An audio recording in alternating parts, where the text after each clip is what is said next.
weirdo. You see this? You see this? Hey, guys and gals and queens and kings. What's going on? It's your girl, Diamond Butterfly. What's your name?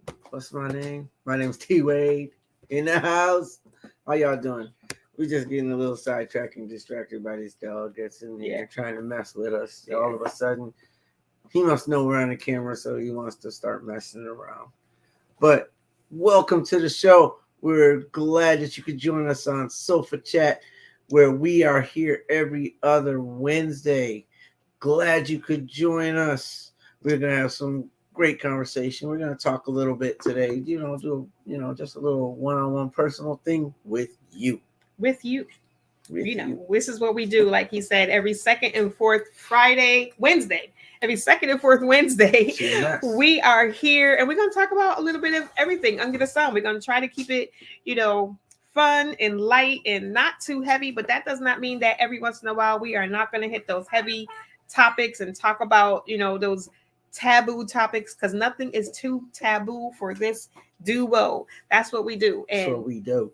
So listen, and if you would like to be a guest one day, or you want to be on a panel one day, or you have a topic that you would like to talk about, hit us up. Email us. Let's talk about it. And let's talk about it. Let's get on here and let's bring it out. If you have a product, if you're a business owner, if you're an artist, if you need some exposure and you're looking for, if you'd like to sponsor the show or Trailblazers Radio, because we are on the Trailblazer Radio Network.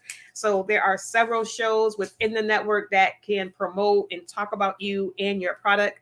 So hit us up and we can tell you about that. Yeah, we can do that. So how you been? I'm tired. I'm tired.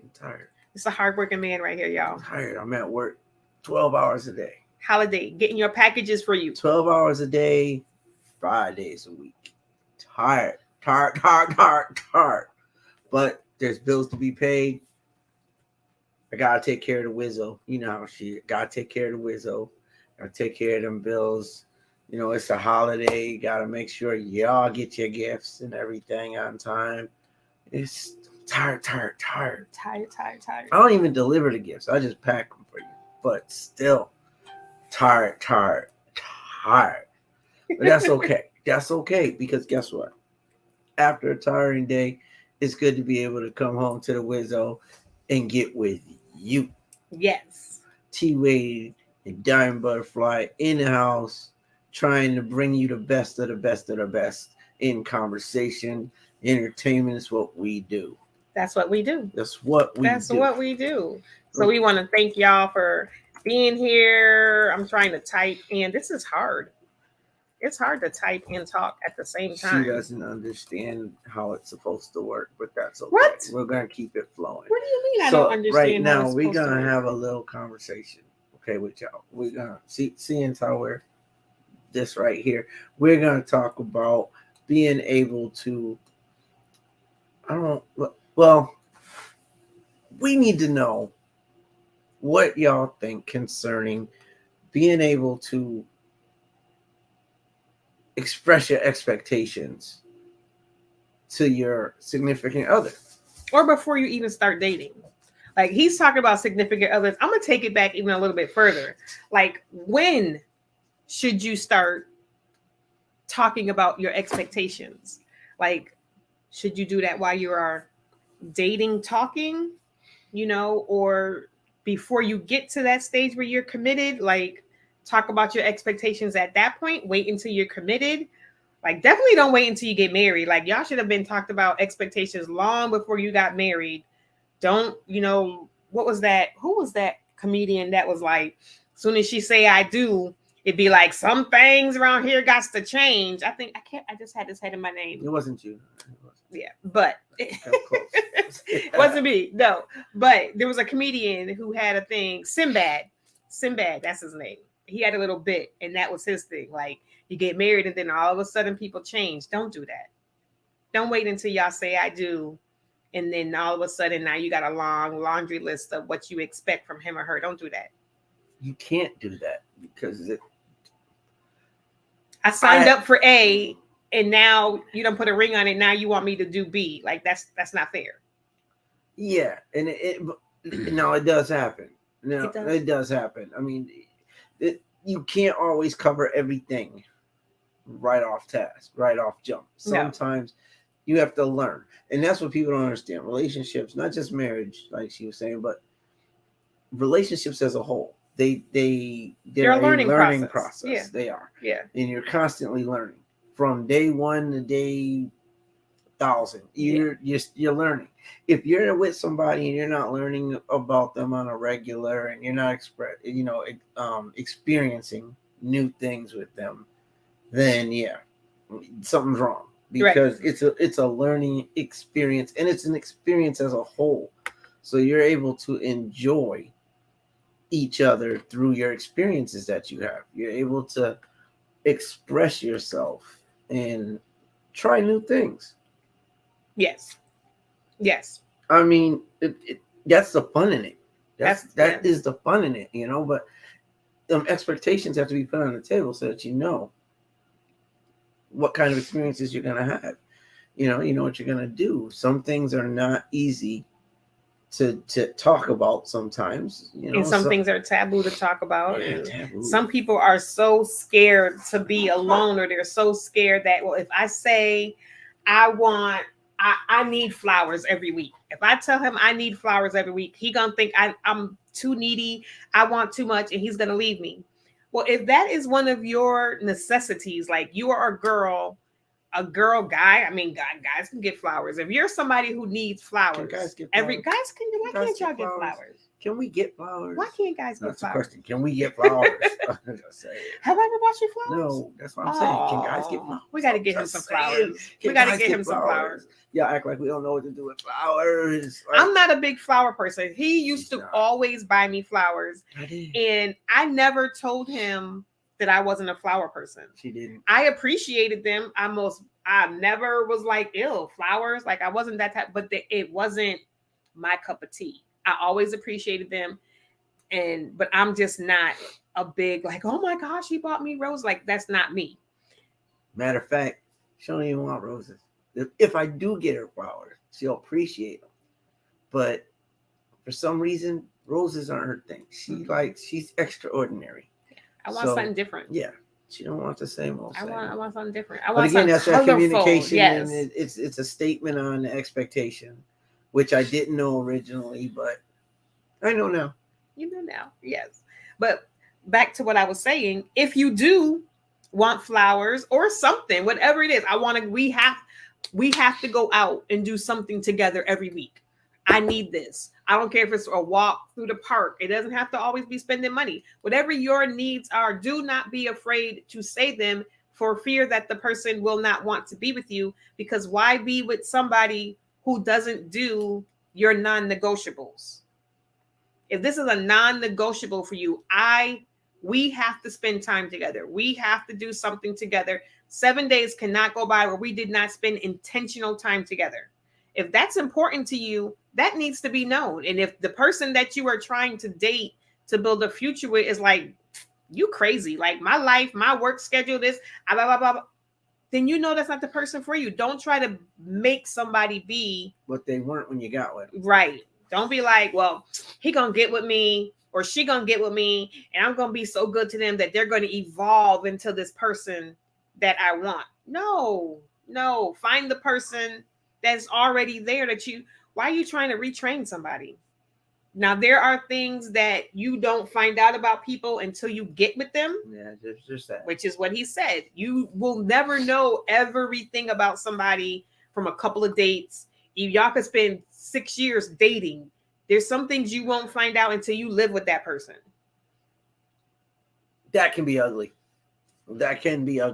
You can visit their house. She can visit yours. You can visit hers. Yeah. And there's still some things that, because if they know you coming over, they're going to clean. Yeah. Like when she didn't know, like, for example, if you're going to leave your socks in the bathroom every day that you take a shower, you leave your underwear on the floor. Yeah, that might be a thing. Now, don't get it twisted. I'm not saying I do that. I'm just saying. I'm not saying she does that. I'm just saying that could be a thing. And if that's a thing, then you might want to work on that bit. But there are things you don't know somebody until you've lived with them. So that's a whole nother thing. Expectations gotta be on your expectation queue. But at the same time, there are some things you're just not gonna learn Yeah, until you've lived with somebody. There are just and that's some crazy. things that you're not gonna know. You're not. You're just not. And you gotta be. I don't want to say you got to be okay with that, but you have to understand that there are some things that you are just not going to learn. You're not going to know. You're not going to know if they snore by going on a date with them unless you ask them, and they may not know that they snore because they're sleeping. How would they know if they snore? No, listen, for your church folk out there, we're not advocating that you sleep with everybody before you get with. We're not doing that. We're not. That's but not what we're saying. Again, you're not gonna know something about everybody. Ooh, excuse me. Yeah, wow. See, you wanted the heat on. You're not gonna know about everybody right off cuff. You're just not. It just doesn't work that way. And you have to be, like she said, you have to be okay with that. If you're not okay with that, then there is a learning process that comes along with this. And a lot of times we tend to think that there is no period of learning. You know what I mean? But you have to be okay with the things that you're dealing with. You have to be okay with the things that you're learning about somebody. If you can't, then have a conversation and be about your business. Go about your business. Because like she was saying, you can't just get into a situation and then decide, you know what, I don't like how you did that, so I need you to change it. Right. Now, I mean, they're not like, and there are some things. If I told him, like, say I knew he don't pick up after himself. I knew this. We were dating, and I knew he does not pick up after himself. He takes his clothes off, and wherever he takes them off, that's where they are. I saw that. I came by his house one day, dirty laundry everywhere. I saw this. Bed was never made up. Anytime I came, if I continue dating you and I don't say anything about it, that says I'm okay with it. Yeah, it says it's all good. 3 years down the line, why am I start complaining about something that I've been through dating? I knew, I saw, I never mentioned it. I never said, hey, babe, is it laundry day? Is that why your clothes are everywhere? I never said anything about it. Now, all of a sudden, I'm a cause an argument and be like, and you'll never pick up your clothes. Your clothes, are you just dirty? And he can be like, we've been together for 3 years. Like, I've been doing this for 3 years. Now it's a problem. And some of y'all do it, and you wait until there's something else that you're discussing or arguing about, and then you want to bring it up. Like, I thought we was arguing about the fact that I burnt chicken, and you upset about my clothes on the floor. Why are you going to create 2 and 3 arguments out of one? I mean, I like the ratio of the conversation, get it all in one shot, but yeah, she does. That's me, because I don't like to shake the boat. Wasn't that last week? Yeah, I don't like to rock the boat kind of person. So I'm the kind of person that if I might be upset with you about something, but I may not. And if you guys are commenting, I apologize. For some reason, we cannot see all of the comments. If you are on our Diamond Star Entertainment page on YouTube, I can see your comments. If you are on our Diamond Star Entertainment page on Facebook, I can see your comments. Unfortunately, it is not letting me see any other comments, so I sincerely apologize. I did just share the Diamond Star Entertainment live on my Facebook page. So if you are following me on Facebook, it is on my Facebook page, and you can join right from there. I see there's a few people watching, but I can't see if you're commenting, so I apologize. For some reason. Yeah, I don't know what's going on. It's happening, but it is what it is. Though. I don't like to rock the boat. If we are in a place of peace and I'm upset about something, I am very much the one that'd be like, well, I'm just mad. It's not a big deal. It's whatever. I'm gonna just let it be what it be. But then, like he said, we arguing about the chicken, or we arguing about, not even arguing, like we having a discussion about A, and now I want to bring up C, B, D, all the way to Z. And he like, where'd that come from? Like, I thought we was talking about the dog that peed on the floor, and you talking about the mail I didn't bring up yesterday, and the trash I didn't take out, and why? all this other stuff. Like, I don't know why people do that. That's yeah. just wrong. At every level, it's wrong. Like, it is. Why It you is. do that? I don't know why I do that. I know why I do it's that. cool that she I know why I do it's that. cool that she doesn't want to rock the boat. That's cool. But it's still rocking the boat. It's still rocking the boat. Ladies, gentlemen, you are still rocking the boat, because half the time when I'm upset, my partner knows. If your partner knows you, he can tell when your vibe is off. We like to play that we don't know. You know, people like to play that they don't know. Like, ain't nothing wrong with me. Stop asking me. But guess what? We know. We know. Like, we just times where we'll go through that little exchange where it's like, what's wrong? Nothing. And I'll be quick to be like, I didn't say anything was wrong. But I don't have to. I didn't say you said. If you said something was wrong, I wouldn't have to ask you. There you go. That's what I say.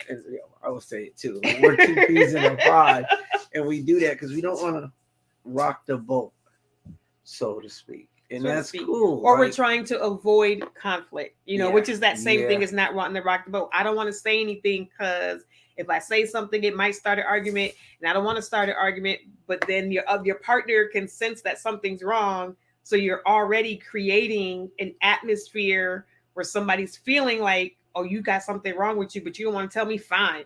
Now his vibe is off because my vibe is off, or vice versa. And we just go to separate rooms of the house because, like, well, if you don't want to talk to me about it, fine. And it's funny because we have plenty to do in those separate rooms. So, like, I'll go to the man cave, and I've got my refrigerator up there. I've got my TV. I got my computer. I got my game system. You know what it is? And it's quiet up there. And I ain't got to worry about looking at her and being like, when are we going to talk type thing. It's that getaway. She's got a 3-in-1 room in there. It's her beauty room, her office, and it's also a studio for music. So, like, we can disperse and go take time. And sometimes you need that time, which we tend not to want to give each other. Or we don't understand the purpose. Like, why you got to wait all day. But sometimes you need that cooling off period. And that's where communication comes in. Because sometimes you could just say, yeah, something's wrong, babe. I'm dealing with something, but can I just get a little while? Well, here's the thing, though. And I'll come back to you later. If it's me and it's her that I have a problem with, I can't just say, well, I got, I'm dealing with something and I'll get back to you. It's not like that. And not only that, but I know that she knows there's a problem, and she 9 times out of 10 knows she and I are the problem. Like, there could be something we're dealing with, but I don't feel like talking about it. So I can't tell her, even though it was great advice she just gave, I can't tell her, well, I got a problem right now. And I'm working on it. And I just don't feel like talking to you about it right now, because in saying those words, it upsets her. But if you tell me it's about me, then yeah. All that does is confirm that it's about her. Yeah, so but don't tell me it's about me. It doesn't change the mindset that he's upset. He don't want to talk to me. Because in her head, it's like, well, fine, you ain't got to talk to me then. I'm just going to go do my business. And that's how that goes. And it's the same thing with me. I'm working on me. I'm not going to paint a bad picture on her, because it's the same way with me. I do the same thing. Like, well, why can't you tell me now? I'll literally ask, well, how about we talk about it, get it on the table, get it done with it, But she's not the one to want to take 50 years. Like, for her, if she wants to talk, she'll initiate, But she doesn't always want to talk, or I don't always want to talk. And I don't always come correct. It's not always what you say. It's how you say it. It's how you say it. He don't always believe that. And I am also guilty of coming incorrectly. Okay, so there was this video on I don't know where, TikTok somewhere, of what is that lady's name? The black Avanza, is that her name? The lady that does the therapy with the couples, the black lady that Ivana, yeah. Okay, so she was doing this thing with this black couple, husband and wife, and the issue was that the husband was allowing, I'm assuming, his biological children, not hers, to not do what they're supposed to do around the house. He sleeps in, the kids do whatever it is that the kids want to do. And so when she said to the wife, tell him what the problem is, she was like, your children that I did not give birth to do X, Y, and Z. You sleep, you don't make them do what they're supposed to do, and I'm tired of it. Basically, I'm summarizing what she said, but that's the way she said it, her tone, kind of like fed up. Like, listen, these are your children, and you let them do whatever they want to do, and that's not cool. So the Yvonne, I'm probably saying her name wrong. She was like, "No, sweetheart, that's not how you talk to him. You need to say, baby, when you do this, I need you to I need you to set the example in the house, and I need you to, make, be the leader in the house." And she brought her tone down to like this, short whisper. And I was like, there is no way on God's green earth that I'm talking to my 50-something-year-old husband like he's a 2-year-old. We don't talk to children like that. There is no way. Nobody asked for your input. There is no way that if my husband is allowing his children, our children, my children, whatever, to get away with something after I've said, hey, kids need to be doing X, Y, and Z. And yeah, he's going to go check the dog, y'all. That I'm going to be like, baby, I need you to be the king of the household that I know you can be. And I need you to be more in tune and more present here in our relationship and with the rearing of the children. Like, I feel like that is saying that I have to dumb down my husband and speak to him it's like not dumbing down. It's about what it's about. It's about. Wait, let me finish. People are more. Okay, I'll let you finish. Let me finish. Hold up. And the reason why I say that is because by the time she got to this show, she's probably asked him nicely several times. She's probably mentioned to him nicely, respectfully, all of that stuff, babe, whatever. She's probably done all of that. Now she's on the show, and now she's fed up. She's probably been fed up. So now she's speaking from emotion, right? Because ladies, we know we don't come to you time number 1 like this. We don't come to you time 3 or 4 like this. Like, it takes a while normally to get us to this. Like, we've said things, we've left hints, we've tapped you on the shoulder, we've left a note, we've done all the things that say something's wrong. And it goes vice versa. Somebody's not catching it. Now that we're up here and we say it, now there's a problem. Like, why are you talking to me like that? Okay, but when I said it 16 minutes ago or 16 times ago in a nice, passive, quiet, please, baby, please manner, I got 0. Now that I'm fed up, now I'm wrong. So it's like, I love my husband. I do. But I'm going to talk to him like he's a grown adult. Okay. But you do not, that does not mean that you have to come out the side of your neck or come hard just because you love your husband and you want to treat him like an adult. That doesn't mean, because if that's the case, anytime I get upset and I come out the side of my neck any old way because I think you're an adult and you can take it, then I'm not wrong. Well, no, I'm not saying out the side of your neck. But see, you gotta be careful with that. You gotta be careful with how you talk to the people. I'm just saying, you can't do. Sometimes it is easier to catch bees with honey than it is. Now, I've always told her, and she can't say I haven't. I've always told her, you hold the keys to everything, Tony. You hold the keys. Everything, T-Wade, you hold the key. You have a key on that ring for everything, every aspect concerning Tony. It's a matter of how you use them, or if you use them at all. Now, when it comes to my wifey, she doesn't like to have to use the keys. She's like, why should I have to use the key when you can open the door? Like, that's her thing. Like, okay, well, I'm at the door.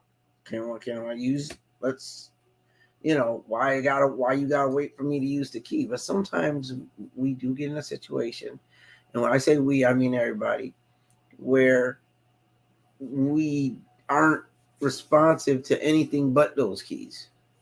I don't know if that makes sense or not, but sometimes those keys are unnecessary. Sometimes you have to use those keys. If you use them, then you get the result that you want. Maybe. No, you get okay, all right. I'll give it the benefit of the doubt. There are plenty of times if you use these keys, you will get the result that you want. Some keys on these rings are universal keys. Mm-hmm. So you can use them and you will get the response you want. Mm-hmm. It's every key does something different and it's for something different. And she has the key to everything T-Way. She does. But she's already admitted she doesn't like to have to use them all the time. I don't like to have to use the keys all the time. I feel like it takes away from a person's responsibility. If he's upset and we're in this disagreement or he's in his mood, instead of coming to me and saying, babe, he knows when he's off. He's not oblivious to knowing when his energy is off. When your energy is off, or when you're in a bad mood and you're in a funk, you know that you are in a funk. So if I do not always want to have to go to him and be like, baby, it doesn't have to be that drastic. I don't, you know what I mean? It doesn't have to. But I'm just saying, I don't want to always have to do that. Like, if you know you're in a bad mood and you know you're in a funk, why can't you just say, babe, I know my head is in a bad place today. I'm sorry if I'm coming off wrong. Please don't take my mood personal. Come to me first, because otherwise it feels like I got to pull it out of you.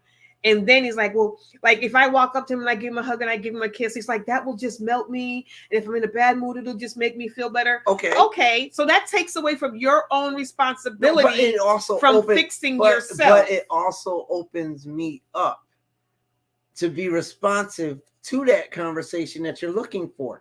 And that's my thing right there. If so you can't do it unless I do. That's what I'm saying. Sometimes we can't because sometimes we're stuck. Like sometimes it's an emotional, mental thing. Sometimes it's not just a pride thing. Sometimes it's not a. Sometimes it's I'm stuck. Okay, so how am I supposed to know if I don't know when that sometimes is? That means I have to do it every single time. No, because that's not always the case. It'd be different if every single time there's an issue she has to use the key. I don't use the key, so she don't ever use the key. That's not true. That's not true. Oh my goodness, y'all! He is lying. Let me move before lightning strikes us both. He is lying. Okay. So she does use them. She does. She does. In the beginning, she didn't, and we had to have the conversation about the keys. And she does use them now more than she used to. No, actually, I probably use them less than that. When we were in Virginia, I used them more. Right, but before we went to Virginia, she didn't use the keys at all. Well, I didn't know about the keys before we went to Virginia. Well, I think she did. You told me about the keys in Virginia, and that's when I was using them. Then we moved back here, and I forgot all about the keys. She forgot all. I forgot all about the keys. So I use them occasionally, but when I come with the keys, I can admit that if I have to bring you the key, and I have to open the door, I'm slamming that key in the lock. Are you okay? What's wrong with you? You gonna talk like I'm coming? Like I'm coming? Like what's wrong with you? You want to talk or what? Like I'm definitely coming harder than I need to, trying to figure it out. Where but before I would just come. That's why the door's not open in the first place. You get what I'm saying? Like and again, and this is something that you could also use as a conversational piece in the beginning. This is something that you can talk about. Like, okay, we need to talk about how we respond to each other, in a situation, in certain situations, because it's hard. For me, especially with somebody who's been hurt, somebody that's had to go through some stuff, and they're not open to conversation. It's hard for them to just open up when they're hurt, upset, sad, mad. Sometimes it's hard for them. Oh, yeah. To converse. So a lot of times you got to use those keys and open up the conversation with those keys. You have to unlock where they're at. I could be, and I kid you not, y'all, when I say this, I could be downright angry. I could be like wanting to flip tables and everything else. If she uses the right key on that key ring, she can melt me, and I come right. I can come out of that. It's the same thing as if, say, we get into an argument. If there's been times in the past where we've argued, my wife can be very soft at heart, very sensitive, soft. So there's times where our arguments hurt her, which I can appreciate that. I don't like it, but I can appreciate it. And when it happens, if there have been those big moments, and then she's hurt, and she's so hurt to where she may cry. And I could be on a scale of 0 to 10, I could be a 10 plus. If I see her sitting there crying, that takes me automatically down to a 3. From a 10 to a 3. It does, because I hate to see her cry. And I hate the fact that I feel like I did that to her. So then I want to converse with her, like, babe, listen, I'm sorry. Listen, we're going to talk, but automatically it'll take me to a 3. And then our conversation takes me down to that 1 or 0 that she wants me at. And I'm not saying that she's got to cry to get me there. But what I'm saying is that my response is to certain things that she does, certain things she reacts to. Like, it is what it is. So if you use a key that is like, babe, I love you so much, and I don't, I'm sorry that we're going through this, or something to that effect. Yeah, like the right key will open me up for dialogue. It'll take down the wall, so to speak. Yeah. It'll take down the wall that I've built from my anger or my sadness or my frustration or whatever it is. She can turn any situation with me around. I literally mean that from the bottom of my heart to the depths of my soul. We're going head to head. If she wanted to, she could reverse anything about me. She can do that. She has that ability. I love her that much. But I don't always want to. Yeah, she don't always want to. So then we stay in it for hours. And then when I do come to her finally, because, I try to take the wall down brick by brick by brick, which is tedious if it's a big wall, Now I'm coming to her hours later, and she's like, well, you could have said that earlier. Like, why you wait all day to come to me? Like, now you want to have a conversation? When I asked you what was wrong, you said nothing. So now you want to come to me. And then that becomes a whole nother. Now it's like, okay, here we go. Right. Brick back on the wall. Because it's like, I've told her, like, I don't like fighting with her. Don't like arguing. So that could be a thing that you talk about as well. You have to put things on the table. You have to be able to address things for what they are. You have to be able to understand where a person's coming from, where they've been. You have to know how to maneuver a person. Once you get to know a person, then you're able to maneuver and use those keys. Yeah, that's important. It is hard. It's hard for me. I think a lot of it, like, he went back to when you're somebody who's gone through something, when you've been abusive relationships, or you have things in your childhood that you went through, it becomes, you put up a wall. And Tony's gotten through a lot of my walls, and he's still going through that maze. I mean, we've been together 14 years. 15. Is it? Not yet. April. This is a couple months away. No, that's marriage, babe. Oh, here we go. That's married. We've been married for 10 years. That's a whole nother conversation. That's a whole nother show. That's a whole nother show. Get to your point. That's a whole nother show. What were we talking about? Oh, here we go. Forget it. I know you were saying that I've been able to get through.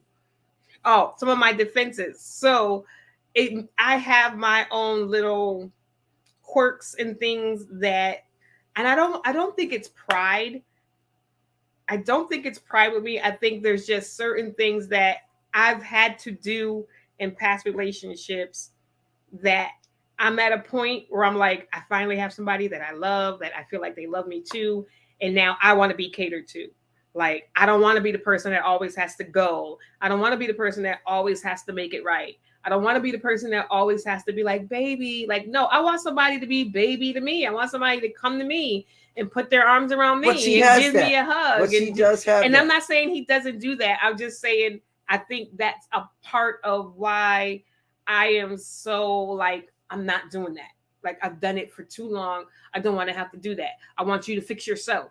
But and that that's where becomes these my guys issues. mess it up for us other guys. Yes. Y'all mess it up for the good guys who are already ready to go there, but y'all done screwed up. So now their defense mechanisms are up. You was trying to say defective? No, I was saying defense. But they call me defective. No, y'all.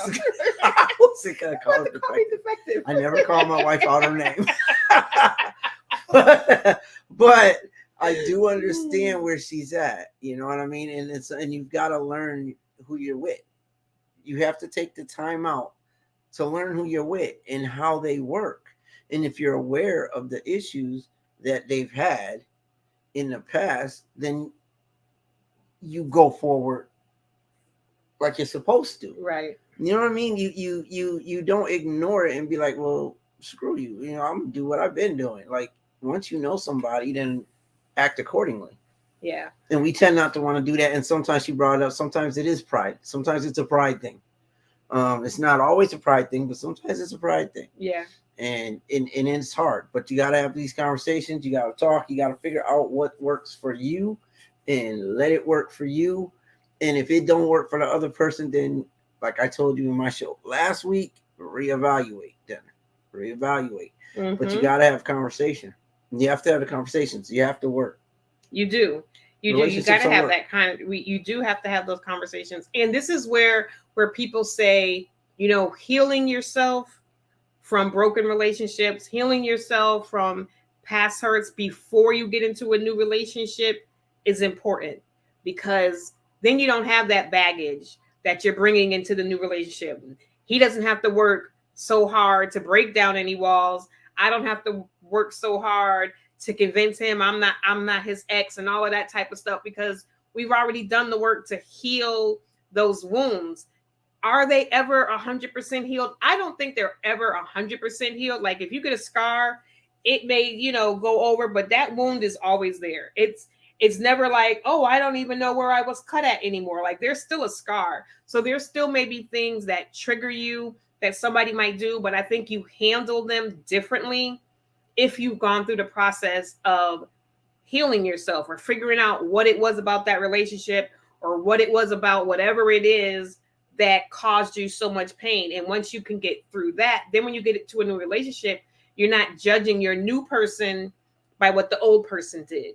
Or even, and it's harder when it's childhood trauma, because a lot of us sometimes don't understand what that childhood trauma is and what it's done to us. We just know we act a certain way or certain things. You may have never been in a relationship before. So if this is my first relationship, why am I being triggered by things? Nobody's ever done anything to me, cheated on me or anything like that. But maybe your dad was a Rolling Stone. So in the back of your head, you think guys cheat and you don't want. So when he's home late from work, you're like, see, that's what my daddy used to do. So there's things that we need to really look at before we start getting into relationships. And she is right on that. She's right. Like, as far as working to fix, but sometimes people don't know what their wounds are. Right. They don't know that they're literally like going through something from past experiences. They don't know that they're carrying that. And like, I do agree with you, but at the same time, sometimes it's the person that you decided to get with that can be your saving grace as well. Not that you should use them as that, and not that you should look to them to be that, but sometimes it ends up happening that way. Sometimes they help you through what your trauma is or was. Sometimes they're there for that. If you're not always, we don't want to paint the picture that you have to be 100% healed, because like she said, she doesn't feel like, she said it, she doesn't feel like you're 100% over it. You're going to carry the scar from that injury. Got that. But work on yourself. Like, people who bounce from relationship to relationship to relationship to relationship to relationship. those rebound relationship. I just got out of one in March, on March 1st, and by March 15th, I got a new boo. And then that lasts for 2 weeks. And then March 30th, I got a new boo. Like, you need to do some work. You need to do some healing. And even if it's every 6 months, like, if you don't give your time, your mental, your heart, forget body, forget all the sex and all of that type of stuff. If you don't give your mental and your heart time, a space in between you jump into a new relationship, especially if it's one that ended badly. Like, sometimes people walk away and it's amicable. We just didn't get along. We just decided to go separate ways. Well, then you might be good. But I would still say take a little bit of time to just figure out, well, why didn't we work out? What might I have been able to do different? Were we just two different people? Or was there something about me that said, I can't do X, Y? You know what I mean? Like, I couldn't do this. I couldn't get over this. This was just too much for me. Why? And it doesn't mean that you have to be okay with whatever people do. Maybe his clothes and laundry on the floor, drives you crazy because your parents were like super strict and they would yell and scream at you if they saw a piece of paper on the floor. So throughout your life, you've just been so rigid that everything has to be in its place all the time. And now to be with somebody who leaves a cup in the sink drives you absolutely crazy. Like, figuring out why things make you feel the way they do only helps us to be better at understanding who we are. And I don't think we push that agenda. I don't think we talk about our feelings and our emotions and understanding each other enough. Not even understanding each other, but just knowing yourself. We don't talk about knowing thyself enough. We don't get into knowing who you are as a person enough. I think a lot of things have changed. A lot of things in life have changed, especially when it comes to couples. I've become privy after watching, because I work so hard that sometimes I've got to like put on my phone and search YouTube to find some things to watch and everything. And I've been watching different podcasts that talk in terms of relationships, and things have changed. Things have changed in a big way. And like chivalry, they used to say chivalry is dead. It's dead. It's buried. It's not dead, but it is close to non-existent, because a lot of people out there just don't do it. Like, dudes don't open doors all the time anymore. Like, I know there'll be some of y'all that'll be like, I open doors. Okay, but there are, for every one that does, there's like 30, 40 that don't. Like, and don't see, and not just that they don't, they be like, what's wrong with her arms? Like, that's their mindset. Like, she don't know how to open the door for herself. She can't open a car door. She can't open the door to the restaurant. Why I gotta open the door for her? Like, help her with her coat on. Why would I do that? Why?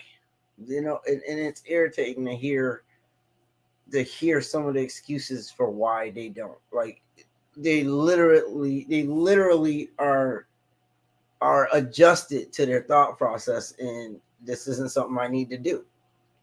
This is not. Like, that just drives me crazy. It does. Like, I don't always open the door for my wife, but I do a lot. He does it. Like, he's done it so much to the point to where our son gets offended now that he's got his own boo, he don't do it so much for his mom. But he used to get offended. Like, if dad got in the car first, or whoever got to the car door first, if I touched that handle, I was in trouble. It was like, what are you doing? Getting in the car. I know you're getting in the car, but why are you touching the door handle? Like, oh, my bad. Yes. Like, it just became a thing. Like, no, you don't touch the door handle. I'm opening the car door. There's just some things I don't want my wife to have to do. I don't restrict her from doing anything, but there's some things I'd rather she didn't do. You know what I mean? And I am one of them dudes that'll open doors for her. One of the topics was restaurants, going to restaurants. Who's paying? Man, a lot of dudes would be like, so we going Dutch on this? We going 50-50? Like, you've been dating her for about a year. Y'all going, now with me and Tosh, we do. Like, we'll sit in the car. What you want to eat? I don't know what you want to eat. Well, I don't know. I'll eat anything. What you want to eat? We'll go back and forth with that. And then once we figure that out and we get to our destination and we've eaten a good meal, a lot of times she might pull money out. If I have it, I try to pay for it first. Just because. There's nothing wrong with going Dutch at all. Nothing wrong with it. But you got a lot of dudes that are like, that's the only way to do it. Like, that's all we're going to do. We just went out. We went and did some shopping. Every time she pulled out her card, I pulled mine out. And I'm thinking at the end of the day, dag, I just spent a lot of money. But I want her to know that I'm here for her. You know what I mean? And it doesn't have to be monetary, but again, I'm letting her know, like, chivalry's not dead in this relationship. I'm not perfect, and I'm not trying to say I am, but chivalry's not dead in this relationship. It's a situation where you got to like show where you're, how do I want to say? You want to show your woman. I think for me as a man, I want to let my woman know that I'm there to take care of her. I do. I want her to know that, especially with me being married to her, I'm the head of the house. Like, I want to make sure you know this. Like, I can rely on him. He's got my back. Yeah. I know that, it went back to that, feeling protected type thing. So, somebody commented that chivalry, however you say it. Chivalry. He put an R in there. Shiver, whatever. Is on life support because of feminism. I do not agree with that statement. I do not agree with that statement. I do not think that it's on life support because of feminism. I like how that was said. Woo!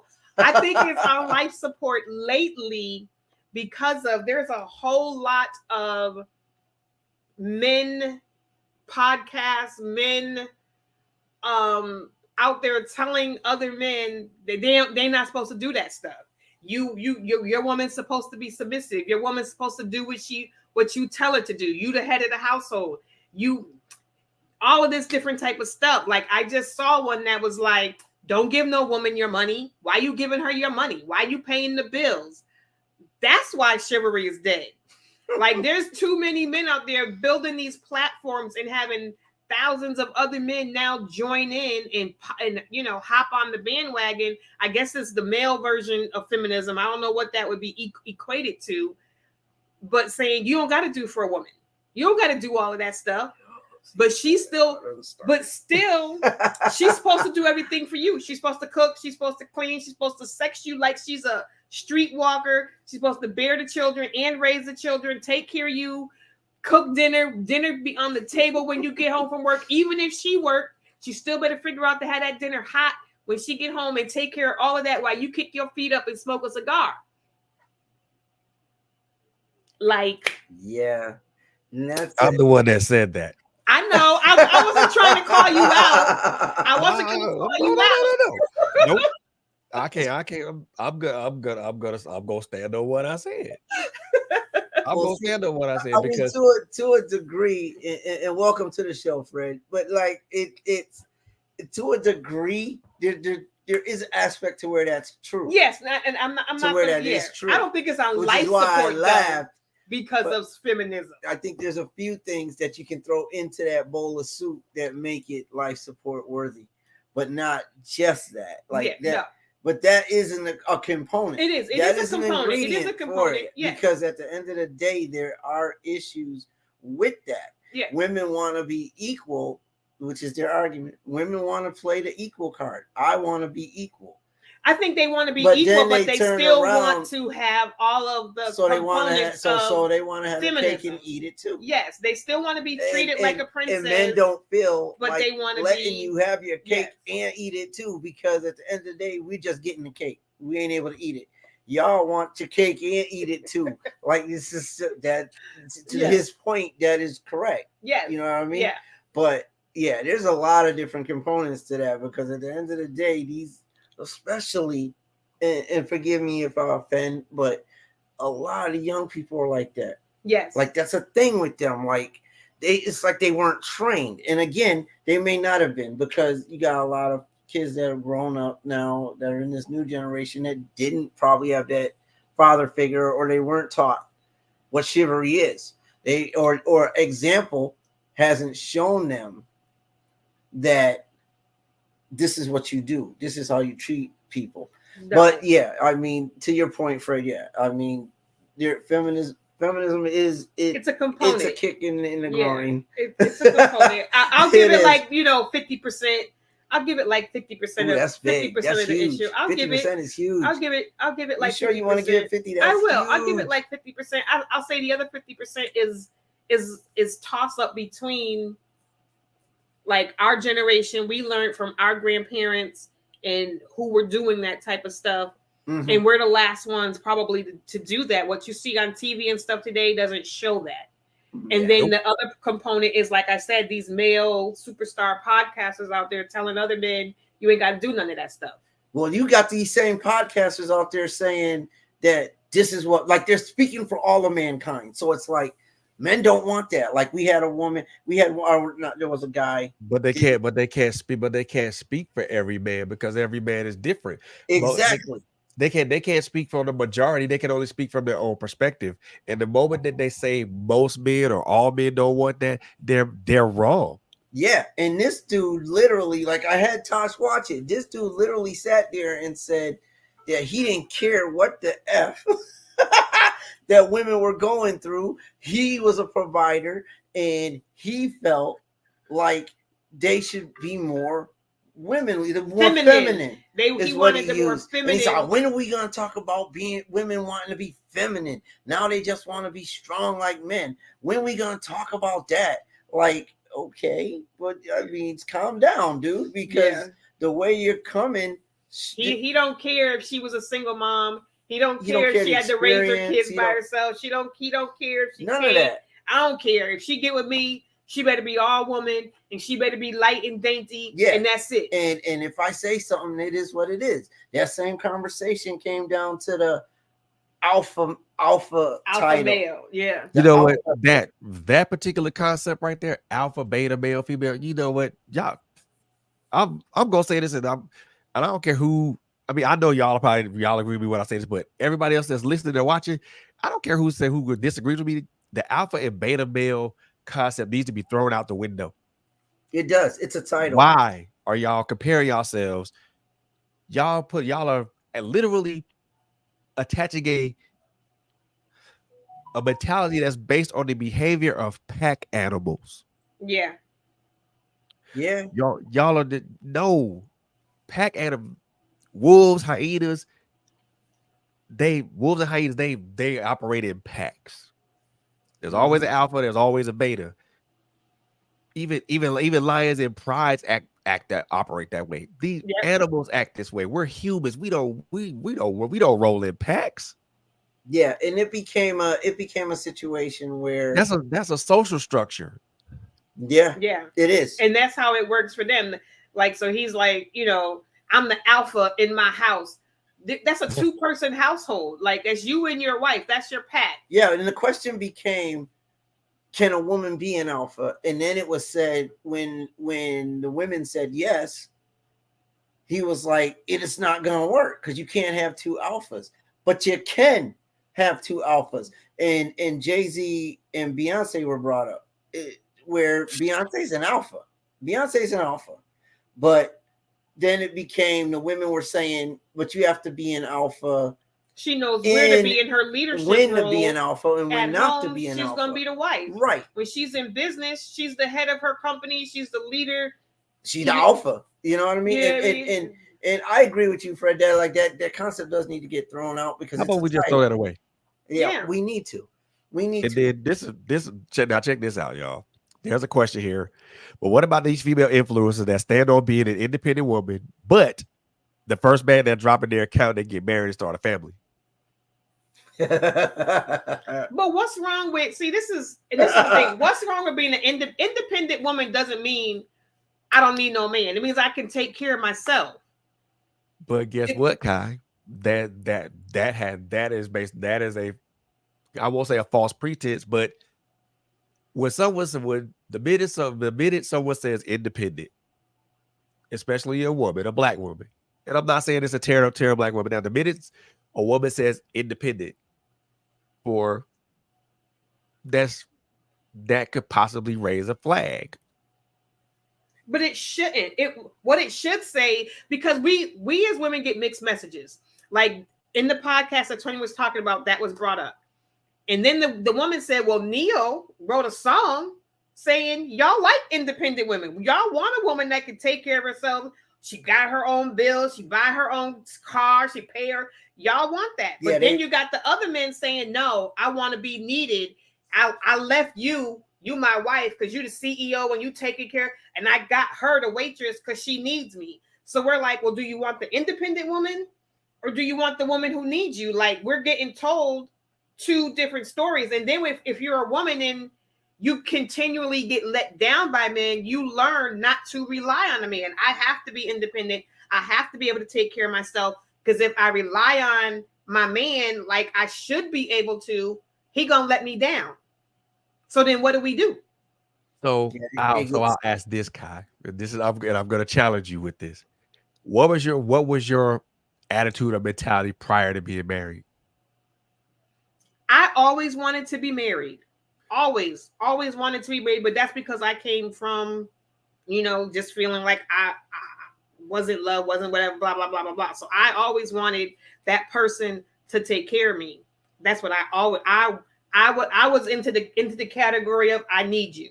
I'm gonna do whatever it takes to make sure you stay because I need you. However, but that was my mentality before. Right, that was my mentality. I was not I'm an independent woman. I don't need no man. I can handle my own. That wasn't my mentality, because that wasn't where I want. Even though I was living that life with a man or without, I was still handling my own business, taking care of my own stuff, getting let down time after time after time. I just never adopted that mentality that said, screw men, I'm going to take care of myself. Now, see, as a man, and this is one of them topics where I'm like, okay, so it'll get me kicked out of the men's club for saying this. But I taught my daughter, my objective was to teach her to be independent. You can have a man, but be independent, because I was like, okay, you get what you have to get, which is basically you get your car, you get your own spot, you get your job, you have your own bank account.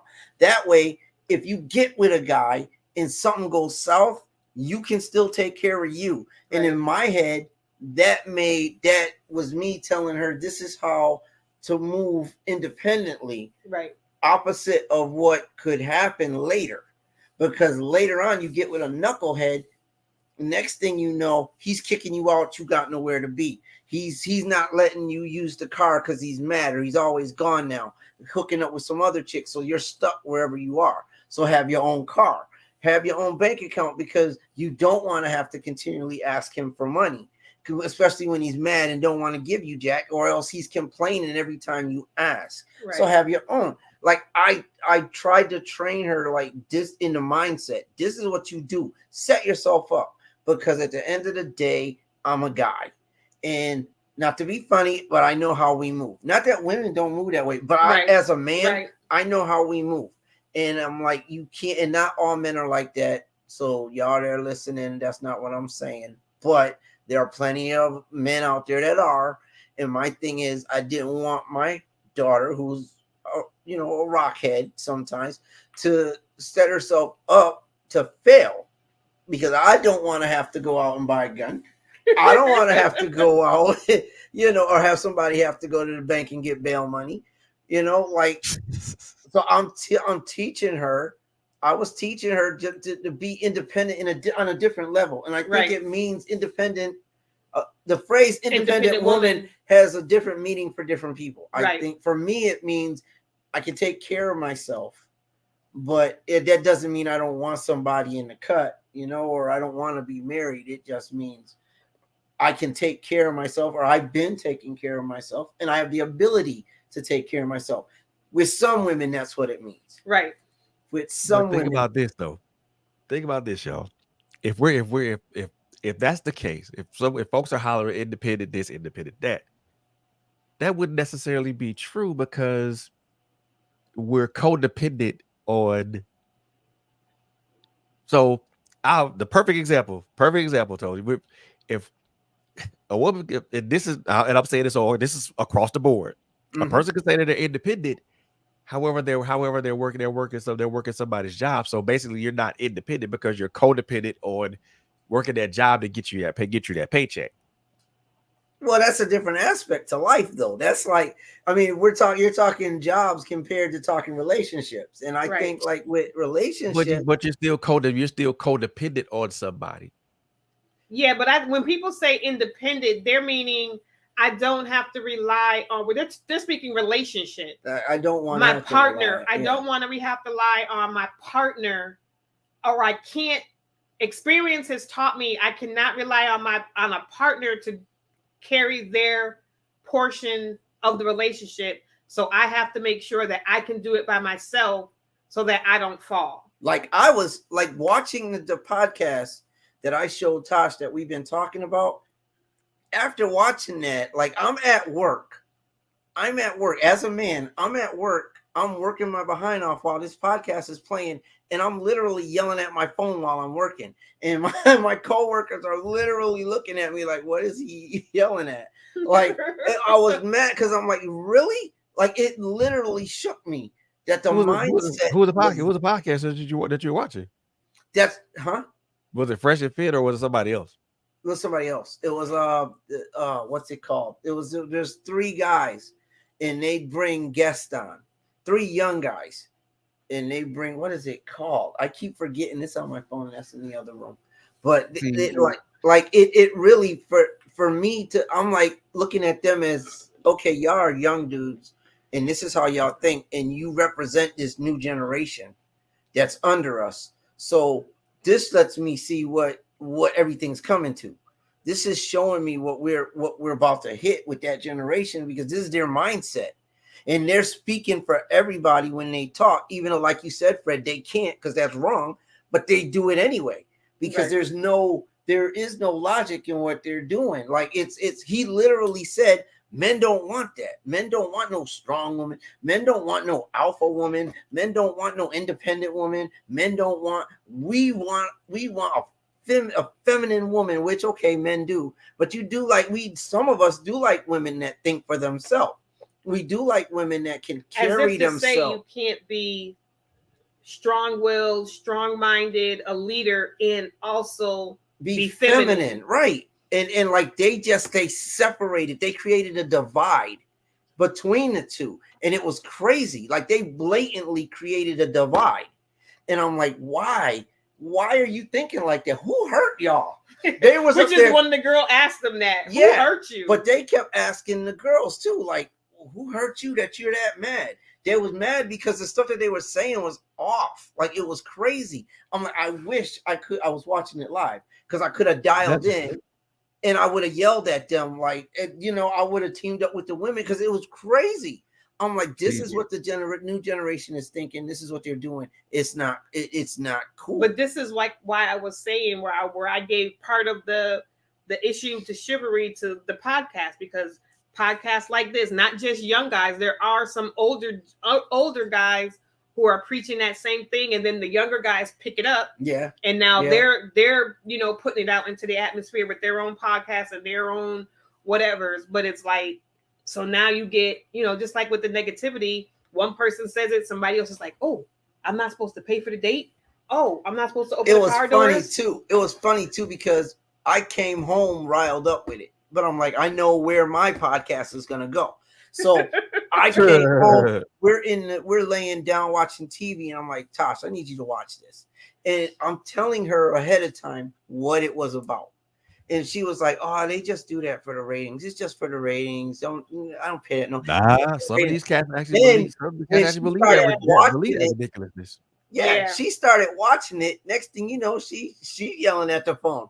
I'm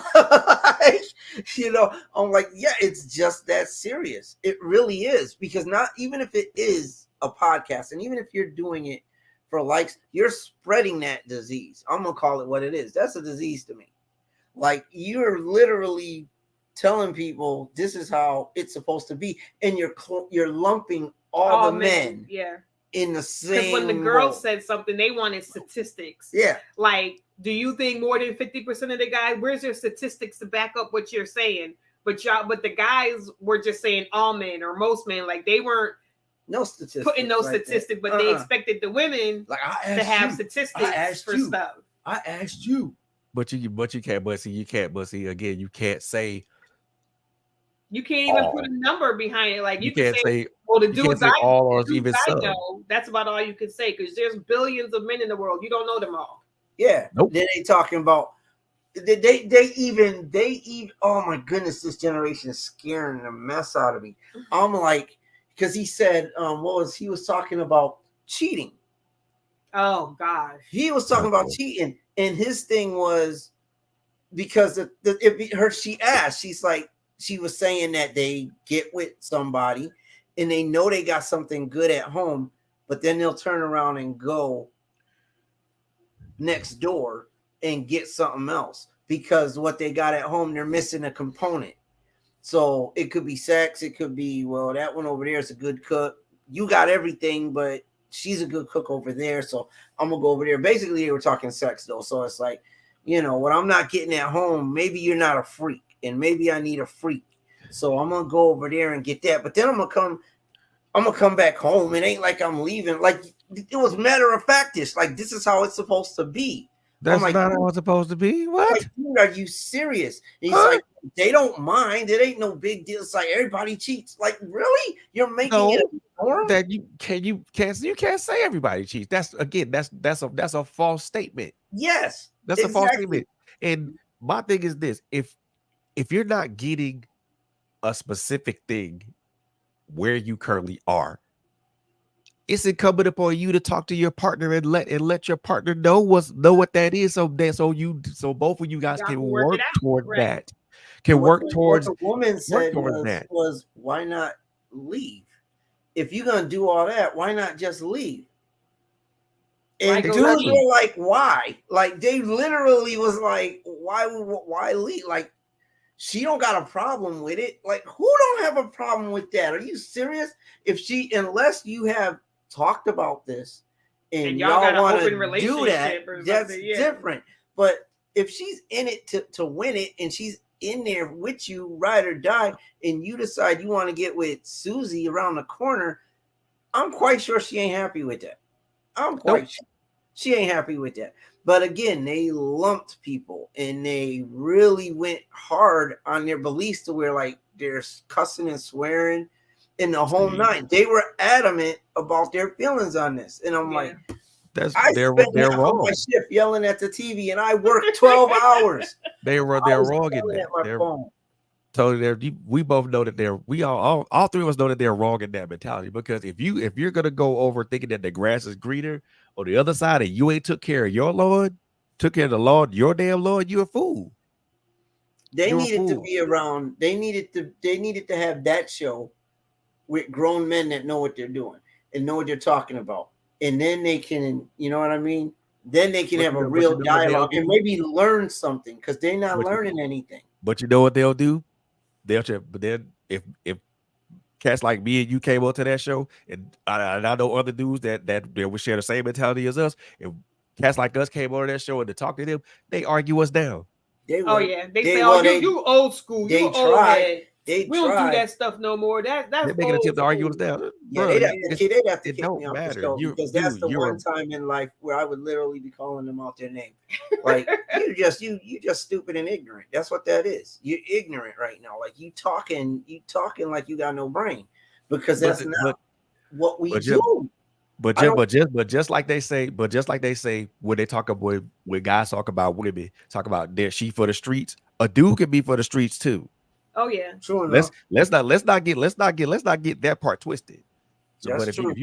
you out here running around sowing your royal oats, doing what you want to do and having attitudes and dispositions like that, bro. No, you for the streets just like a woman is. Just like a woman can be for the streets.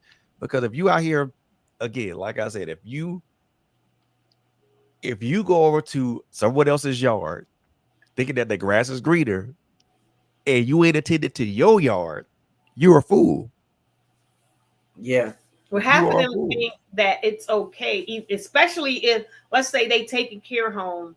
They definitely then think it's okay. Like, well, home is good, but my grass is all good, but this one little spot, and she got something that'll take care of that one little spot. So I'm just gonna hop the fence and just get that one little thing taken care of, and then I'm gonna come back home and keep, like everything is good. I mean, she don't do this. Oh no, so stay over there. Stay like, over there. Yeah, stay over there. Stay Help over her. there. She can do everything. I hope she can do everything that I can do. Like, because that's what the girl was saying. They were saying that women don't upgrade. Like, why you don't upgrade? You're gonna leave a man who's doing. That's what it was. They showed some video where the woman was like, that women don't like good men, good guys. Like, you're gonna leave a good guy because what's the concept? What is the definition of a good guy? Like, she was like, well, you got a guy he's nice, he treats you good, but you're gonna leave him. And they cut the girl off. She said something random. She was like, well, if his humor, I don't cope with his humor, then, and they cut her off right there. Like, see, she gonna leave a guy just because he not funny enough for her. No, just because somebody treats you nice and just because, he wants to do all, it doesn't mean that y'all are meant for each other. And the guys were saying, y'all leaving good no matter what. If he's a good dude, he's a good dude. You should just make it work. Everybody's not meant for each other.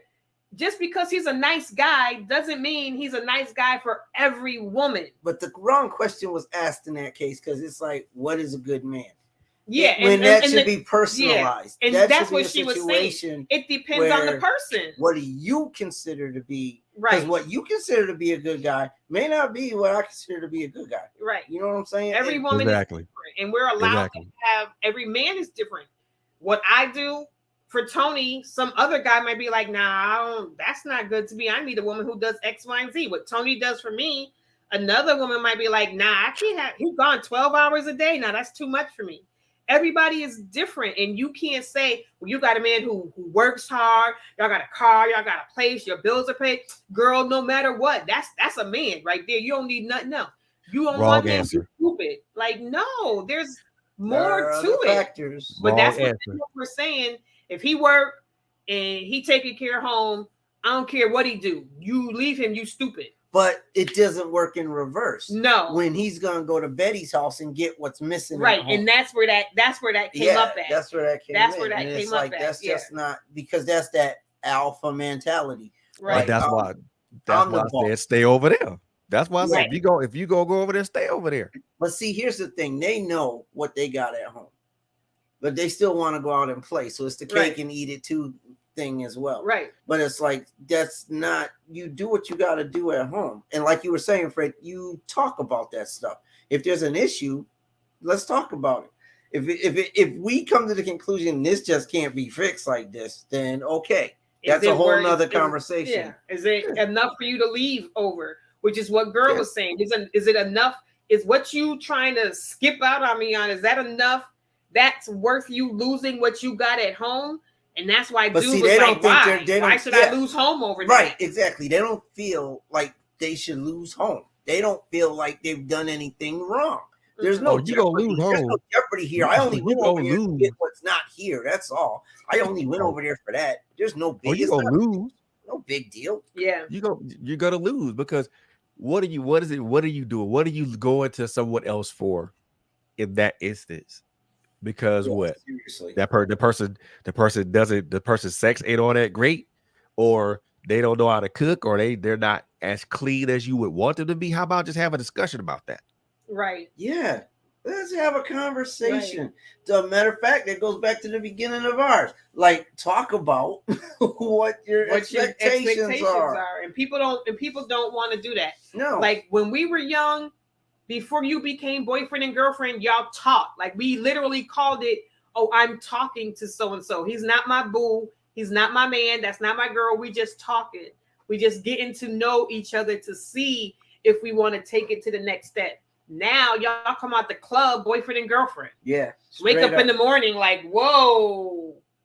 You just had a one night stand. That's your boo, right? Oh, right. You seen her in the club. She look hot. He look hot. He all dressed up. That's my boo. You wake up, you done went home. Now y'all done slept together. You wake up, her wig is off. He done took all his clothes off. And you like, that's not the person I left the club with.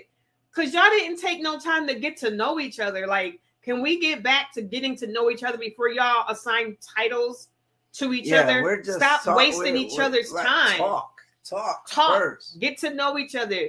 Meet his family. Like, see his friends. Like, you can get to know somebody by the people they hang out with. They say birds of a feather flock together. If you Yep. hang around his boys and his boys is calling chicks out their name and be this and be that and this, that, yo, homegirl, if her girls are talking away, why would somebody that I love or want to get to know and spend my life with hang with people who talk about men like this or talk about people in general like this? Like, all they do is gossip. Why would that must mean that you do? Because if you don't gossip and talk down people, why would you want to be with people who gossip and talk down people? Like, what kind of road are you on? Where do you see your future? And does this person fit into your future plans? Like, you don't know that. You just saw them grinding up on you in the club. That's all you know about them is they can dance. Then it's like And bang, bang, the funny bang. thing about and the thing about it is you can't make a person fit in your plans. No. You cannot. That's like putting a square. That's like putting a round peg through a square hole. Yeah, you You can't can't. do It it. doesn't work that way. It You doesn't can't. But work. that's You what we can't do. force. You can't That's force the new that thing. issue. Yeah. We gonna make them. He say he don't want kids. You want kids. Well, we gonna date anyway because he gonna love me enough. And when I get pregnant, he gonna be okay with it. Nope. He told you Can't he do don't that. want no kids. You can't do that. You want kids. That means y'all don't need to be together. Entrapment. You know, I like mean, and that's not even a trap. That I'll go one better. That's not even that's not being that's inconsideration. That's not being yeah, considerate of someone else's wants or desires or needs. right. If I say so, if I say that I want kids, but then you know that I'm gonna put this like me and Monica's. If I say I want kids, but then Monica says she don't want kids, now neither one of them now she can't have kids, but I'm just using this hypothetically. Mm-hmm. If I said I want kids and she says she can't, she does not want children, I gotta respect that. Yeah, you do. I And have you to have an respect that option at that point. and take all the precautions that to not get her pregnant. Right. You know what I'm saying? And that's Take all the it should be. precautions to not get her pregnant because that's something I have to that's something I have to honor and respect. She doesn't want kids at this time. Right. So I'm not gonna force the issue, nor am I gonna make that nor am I gonna make that a point of contention or a point of an argument. Why would I want to do that? Why would I Right. even want to push somebody through that particular type of thing? Especially when That's they what said we do. when they're adamant about it, said, no, I don't want to do this. Okay, cool. Won't do it. Yeah, and that's how it should be. And again, it all goes back to conversation. Yeah. Which people don't have. People don't talk. I mean, it's crazy because now if I'm a woman in this generation right now, we definitely gonna have a conversation. We're gonna talk. Like me and Tosh, we knew each other. She had worked for me for years and all that good stuff. But then we had interests when it came to the music and everything. Like I knew where her strong suits were. She learned where mine was. And we had conversations about things. Shoot, at one point it got to when we went to Virginia. Tosh and I had a conversation. She's like, I want to move. Before we even started dating, it was she's like, I want to move. If you're stuck and you are solidified here in Springfield, we cannot be together because I do not want to be in Springfield forever. I plan on moving out of Springfield. Because I asked, I just like I had no problem with it, but I'm like, so if I say that I don't want to move, then what? She's like, well, then we can't be together because I'm leaving. I have to leave, so we can't go any further. Like things were put on the table, and nothing is ever put on the table nowadays. Like, I wanted to be married. Like I'm not gonna date you for 10 years. Yeah, she was. You got 2 years to put a ring on it, or we're done. Like I'm not playing housewife. I'm not doing that. You got 2 years, and if you can't see me as wife material in 2 years, then we need to stop playing. She was like, we don't have to be married in 2 years, but put a ring on it. Like, give me some commitment because 2 years, I'm not going to play house with you. And that made sense to me. You know, like I'm not playing house either.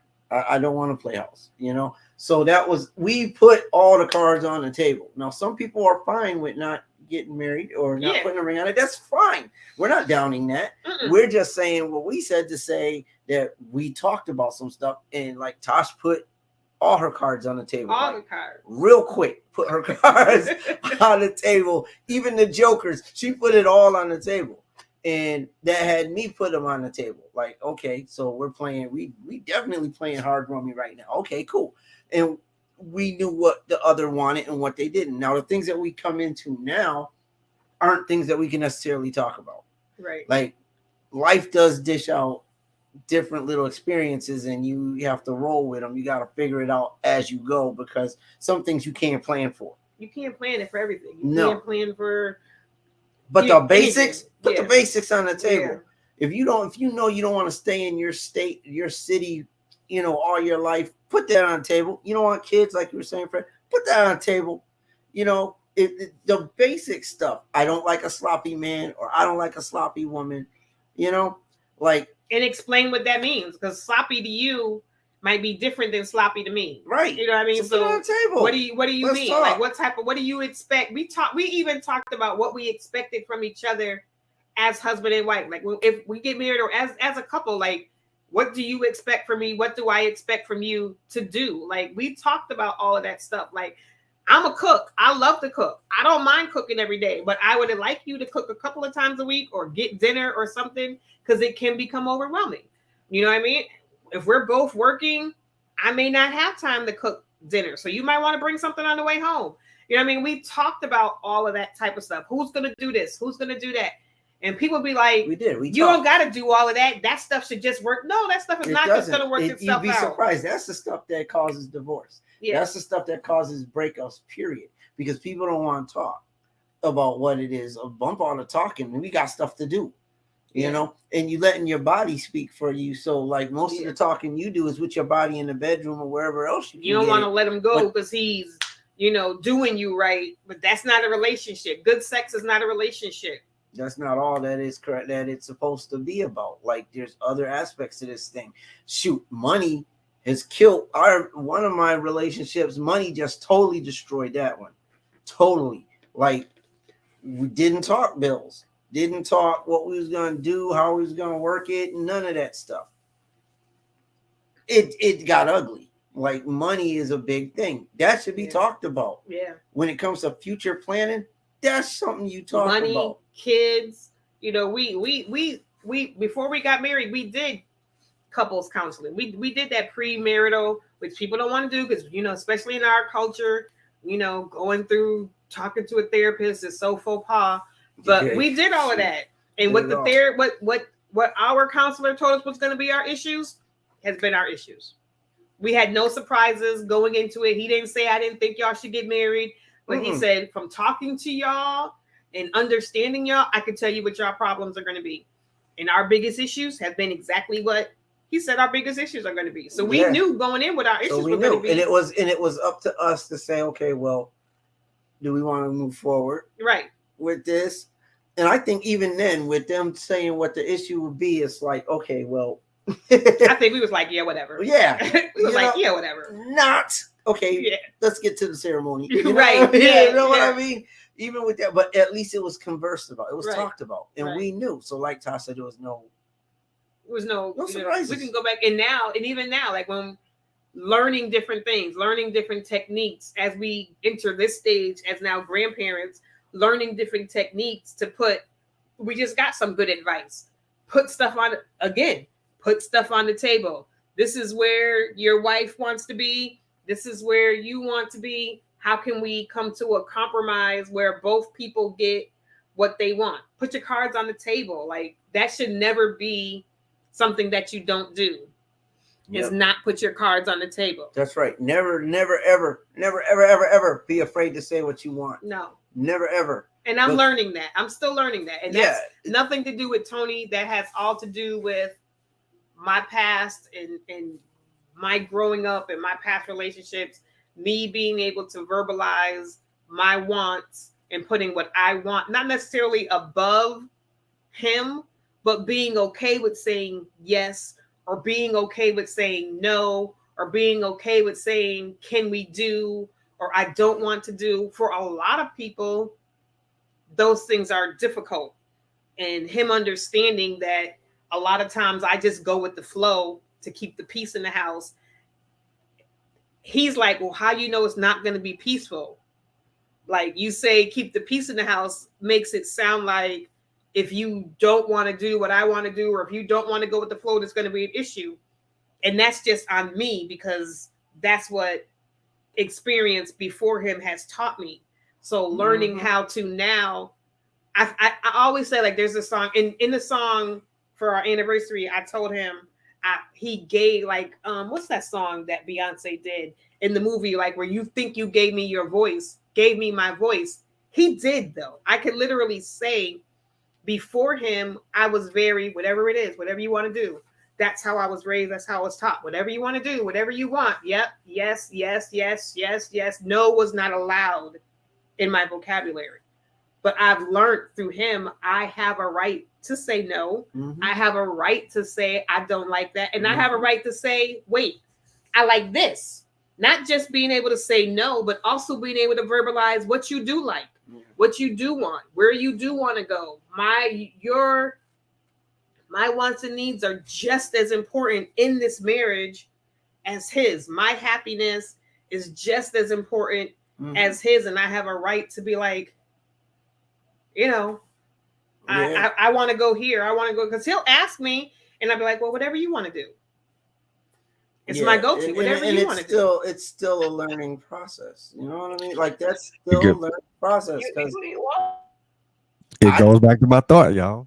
Keeping peace doesn't require capitulation. It requires compromise. There you go. There you go.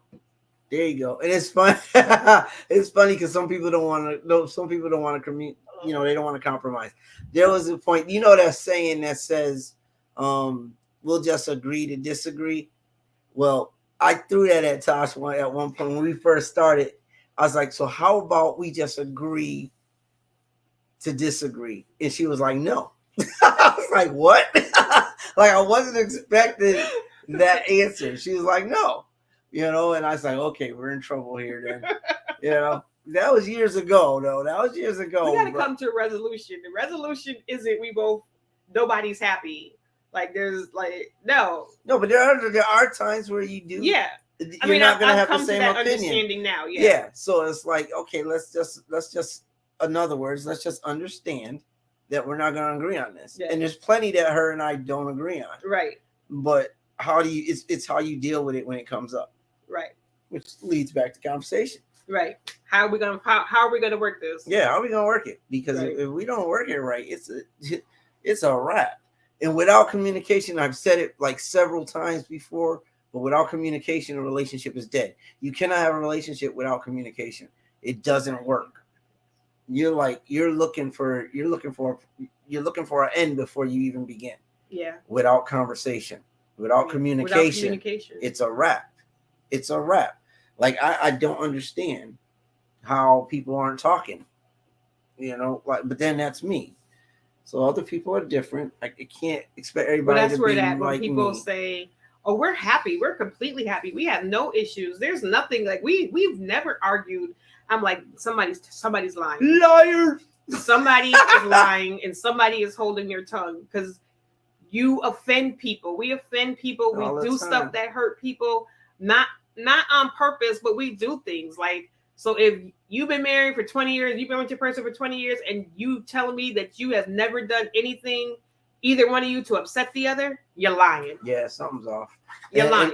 And it's funny because I had somebody tell me years ago, they were like, if you're in a relationship, and I think we just mentioned it, but they were like, if you're in a relationship and there's no static, then there's a problem. There's a problem. Because sometimes you learn from the static that's inside of and I'm using static as a euphemism. Yeah.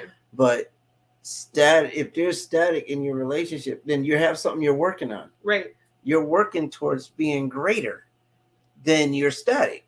You know what I mean? But if there's nothing there, then everything's happy-go-lucky. Easy street all the time. Yeah. Like how? That's not even realistic. That's not fathomable. I don't know any relationship that's just peachy keen all the time. You go to work, there's issues. You're in school, there's issues. Now, if you want to say you don't fight, then okay, that's different. Like, I don't call my wife out her name. Never that. Never gonna do that.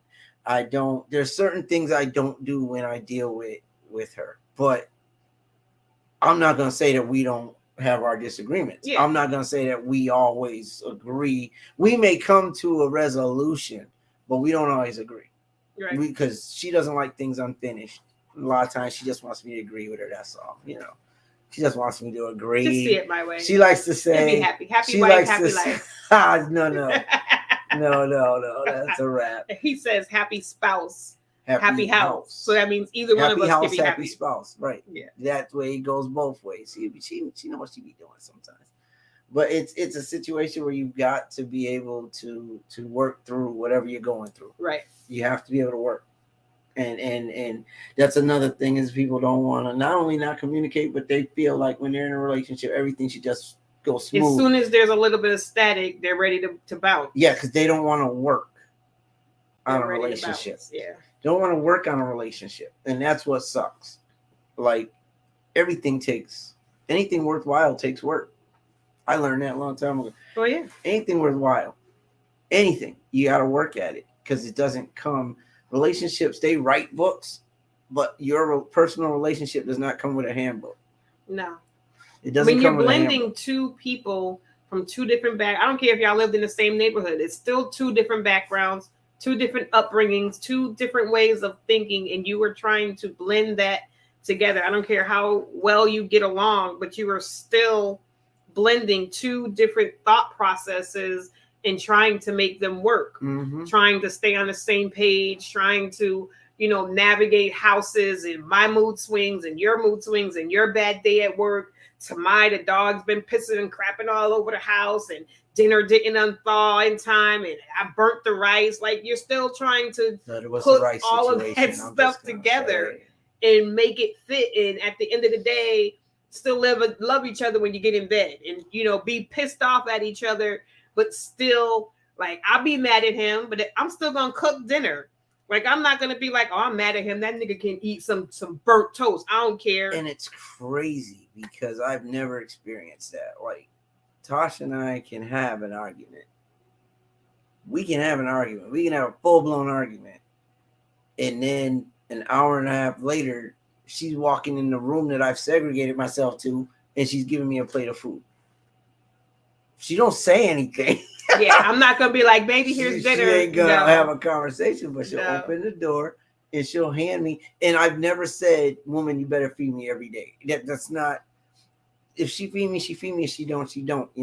She plays her role well. She does what she needs to do, and I do what I do. And I just happen to have a wife that she cooks her behind off, and when she does, if she knows I'm not gonna fix my plate, she'll fix it for me. It's not even about if he's not going to. If I cook, my mom lives with us, I'm making the plates. Like, yeah, she'll make the plate. 9 times out of 10, if I cook, I make the plate. Now, there are some times that I be in my feelings or I'm just tired. But even then, she'll be like, even after that argument, she'll be like, I'm still gonna let them know dinner's done. Dinner's done. I took the plates out. On the stove. Yeah, like I'm not. That's just me. But I can't see being mad and being like, I ain't cooking. I'm gonna go make me a sandwich or something, and I'm not gonna cook for him. Like, what? Except on them days where she just don't feel like cooking, which is rare because she's a culinary artist, so she loves to cook. She's in heaven. I'm never not gonna feed him out of anger. Like, I'm not, because I still love him. I might be pissed off at him, but I still love him. Like, how do y'all be mad at each other? She love me and sometime. Now because you mad, you don't care about this. She love me sometimes. Yeah, I thought in and out of love. Did you just say sometimes, brother? Because I was teasing her because that's what she says. That's what she used to say. I would ask her, I'd be like, "You love me?" And she'd be like, "I don't know. I think I do." She would mess with me. There were times when she would be like, "Yeah, sometimes I love you." I'm like, "What do you mean you love me sometimes?" And you know what? Where I got that from, years and years. I wasn't married. I don't even think I was in a relationship at this point. But I had went to this one church and they had like a marriage workshop or whatever. And they said, this couple, they were in their 60s or whatever. They said that they fall in and out of love with each other. I always loved him, but I fall in and out. It's like love is an emotion, is the way that they said it. Love is an emotion, and I can like you, I can hate you, I can be mad at you, I can be angry at you. These emotions go in and out from time to time, whatever. So that's where I got that from. And Was she from blew this couple. my mind when she said it to me. Like, what? This is unconditional. What are you talking about? Listen, there is no such thing. I don't care what nobody. There is no human who has unconditional love. I love That's this a whole man nother because show, if he too. puts his hands on me, that love is out the door. Unconditional says no matter what you do, I'm still gonna love you. No, Love has conditions. love has conditions. Stop that. It's funny because Stop. I've been taught that love is unconditional. Yeah. If you love somebody, That means they especially can do when- anything to you when you still love them. No condition. Well, see, that's going back to my Christian years, where it's like, okay, Yeah, and that's what them where they can put their hands on loves you us and you're like, unconditionally. yes, Jesus loves you God unconditionally. loves us unconditionally. Yes, we do not. not. And we're supposed to be Christ-like, so Yeah, we should okay. love. I love you. Expectations versus reality, Tony. Expectations versus reality, Tony. Yes. Listen. You're expecting someone to love you unconditionally, but Okay. that's not going. That's See, not my the brotherly case. love might be unconditional. Babe, if I go upside your head with the frying pan, you gotta love me Yeah, unconditionally. my brotherly love for you will be the same, but my husbandly, wifely love, there's different levels to love. Oh so my goodness. husbandly, wifely love is out the door. Yeah, like I said, the first time I heard that from her, it blew my mind. I'm like, it what? blew my mind when I heard this couple, and they were like, they've been married for like in a way, forever. I ain't even gonna lie. In a way, it kind of hurt because I was like, well, Dad, what we doing this for? Like, what are we doing this for? If you don't love me all the time, like you married me because you love me. Mm-hmm. You wasn't gonna marry me if you didn't love me. So then to say, well, I love you sometimes, I'm like, what? When you piss me off, now I'm mad at you. Reevaluation. Exactly. And there's going to be instances to where you both will get on each other's last exposed nerve. Right. Yeah, it happens. It's gonna happen. It's how you deal with it when it happens. Yes. Yeah. That's the key. That's the to key. a relationship. Like you're gonna have your hard times. That's where that better or worse comes in. You've seen the videos, like there's this new video that I've been watching. This couple, they do their little TikToks or whatever, and it's like you said, when they mad and like she's still fixing a plate and slides it across the table, or he's in the bathroom and he ran out of toilet paper and she just throws the toilet paper in the bathroom. You're like, yeah, I still love you, but nigga, I don't like you right now. Take this toilet paper and get out my face. Yeah, look. I mean, those are times where okay, I love you, but at this particular moment, I don't want to mess with you right now. Right. But I'm still your wife. I'm still your boo. I still got your back, but I don't like you. I'm not gonna do it with a smile on my face, but I still got you. You know what I mean? Like, but yeah. That's good. It goes back to what you guys were talking about with those young guys in their podcast. Right. Those dudes, those guys are expecting a woman to be feminine, to be all this and do that, and they're expecting her to do that with a smile on her face, all while he's out here doing what he doing his dirt. Right. No, sir. And here's the doesn't other work thing. that way. After he does his dirt and they have their conversation on it, if they do break up, if she decides I'm done, and 2 weeks later he spots her with another dude, now he's pissed. Mm-hmm. But it's like, dude, you did her dirty. So why are you upset? Baby, you ain't even with that's her. your Most choice. These dudes are like, bump you, I don't need you, and then they pack up and leave. And then if he sees her talking to another dude, oh, she hoe. Yeah, like what are you doing? Like that's your choice. Yeah, that's the consequences of your choice. Right. It was okay for you, but it's not okay for her. No, it's never okay for us. I should be allowed to cheat. Yeah, I should be. We should forgive you, but a man is not going to forget a woman for cheating. She's all type of this, that, Susie, Lucy, this and that. But if he cheats, we're supposed to forgive him because she didn't mean nothing. Yeah, she cheats. Somebody's getting the coroner called. But whoa, hold on, wait. That particular excuse he ain't mean nothing. She ain't Apparently mean they that. did. If you're out here, you out here fucking around. Right. I hate when they say that. She ain't mean. It didn't was mean just anything. sex. What? It didn't. There's a song. It was more than baby. It There's was a more than song just it's that. inside the song. Oh yeah. Who is it? It was more than that.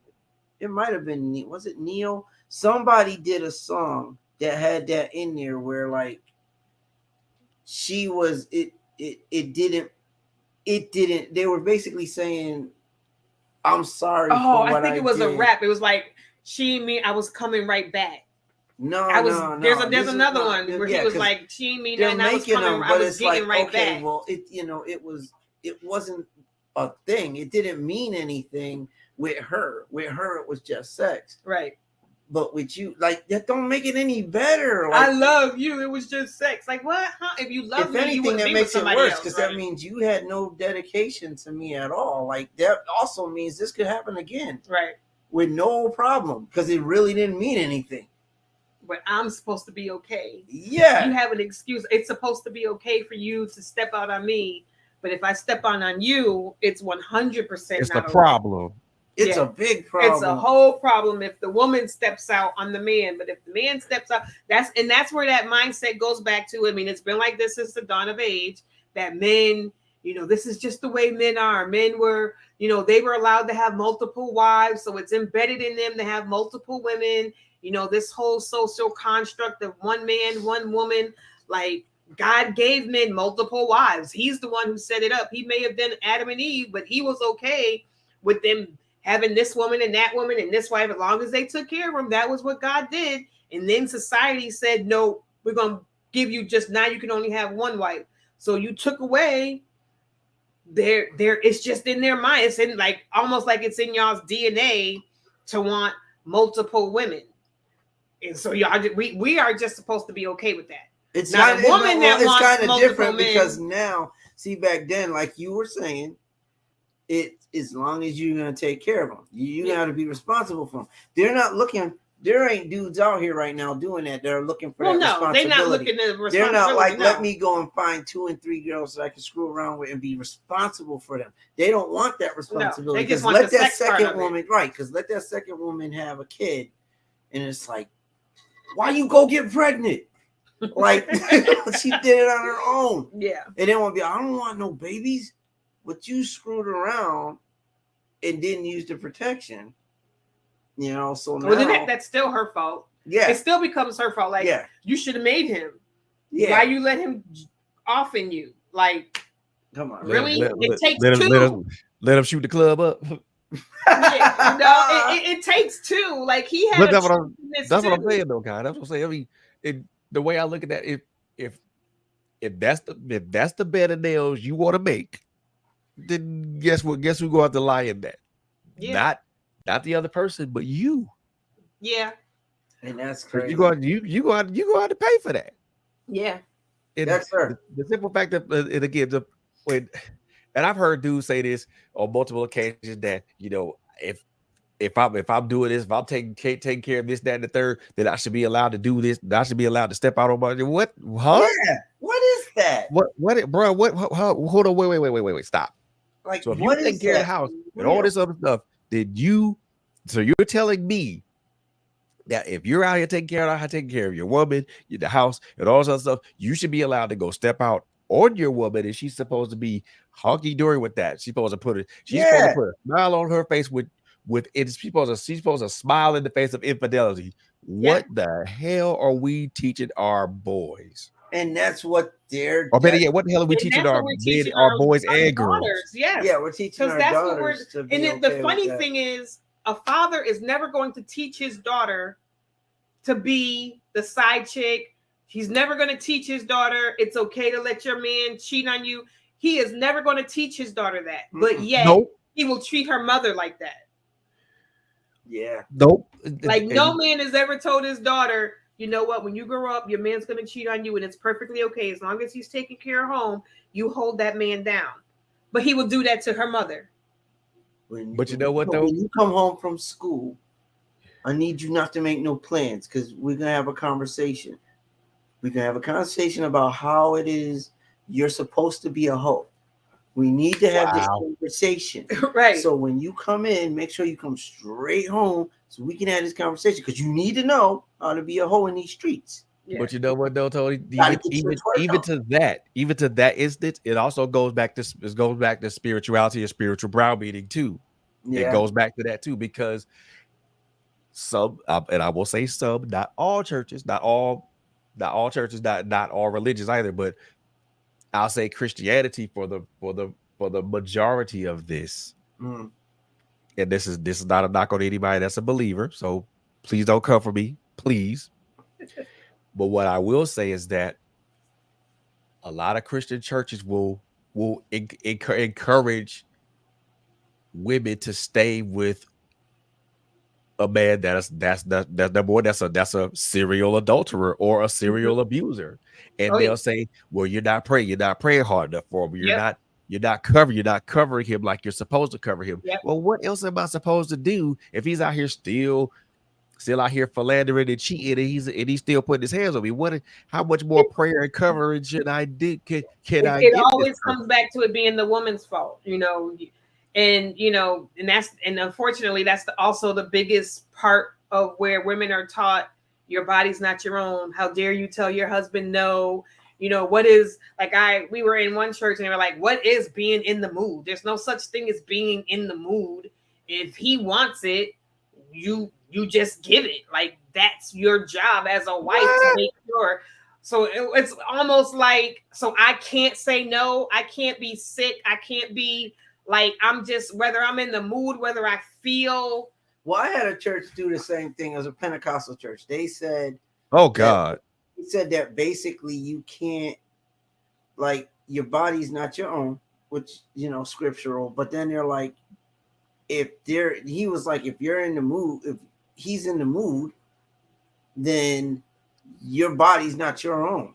You just give but it. at the same So what time, you supposed to do? Go autopilot and not feel anything? What the hell?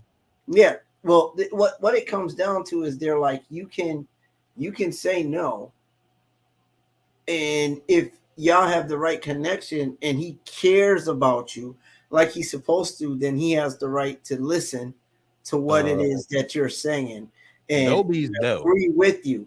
But the Bible says not to sustain from one another, but for a time. So in other words, it's saying, okay, well, don't let a year go by and you ain't had because what you're doing is you're tempting your spouse to get it elsewhere, which literally is the excuse, and is what actually happens is, okay, if I'm not getting it at home, then I'm gonna get it from somewhere else. But that does not become my problem, though. No, and it's not. But that's how it's being taught, which is what I'm saying. That's if he's cheating, it must be because she's not doing something. Yeah. Where a woman has to be everything to a man. Like, she's got to fulfill his every single possible fantasy, because as soon as she says no, then now you've given him permission to go find it elsewhere because you told him no. Well, here's another thing that happens, though, that but it never works in reverse. It doesn't.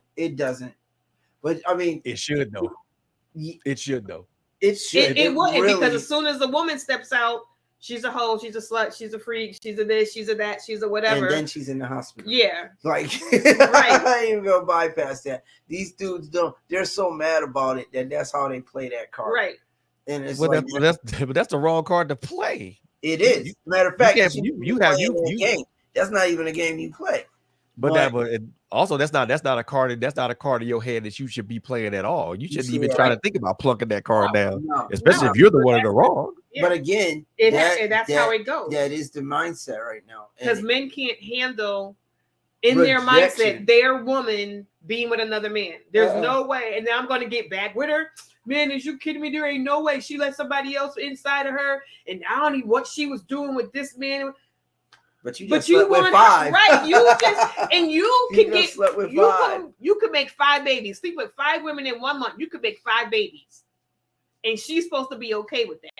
No, then you gonna get mad that she slept. You got me out here looking stupid. Everybody know you was with this dude. Dude, you got 5 baby mamas. We've been together. You got yourself out here looking stupid. 5 baby mamas. And you got yourself out here looking stupid. You're the idiot, sir. You're the one that look.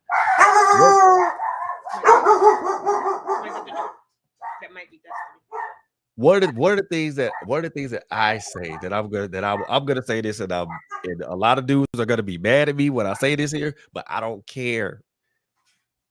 Y'all brothers, men, whoever, y'all need to take responsibility for some of the things y'all say, and some of the shit that y'all do, because for you to be angry about about a woman doing something, and you out here, a woman doing dirty, you out here doing the same dirt. You have no right to say a word, not damn word. You don't got no right to say a word. Why would you even say anything to that effect if you the one out here doing dirt, you the one out here doing wrong, you the one out here acting a fool. And then now the woman that you say you love, you say you care about, you say you hold down, and everything else in between. Now she want to go out here and act a fool, and now all of a sudden she's at fault. Two wrongs don't make it right. Nah, they don't, but it seems to be the new mindset. It's like if your woman is not doing, you know, everything, she's got to be, like I said, she's got to be skirts and high heels and demure and, keep her tone down, and that podcast that Tony talked about, like they were talking about like the Asian women, like they want that type of woman, like the woman that's just like, yes, daddy, yes, sir, whatever you want, okay, whatever, okay, like that's their culture. Okay. It doesn't mean that the women are happy though. A lot of those women feel like, I can't even think of the word, but that's their culture and that's how the women are raised to be. It doesn't mean that they're happy. You know what I mean? There used to be a time in the United States when a husband could literally spank his wife, could discipline his wife.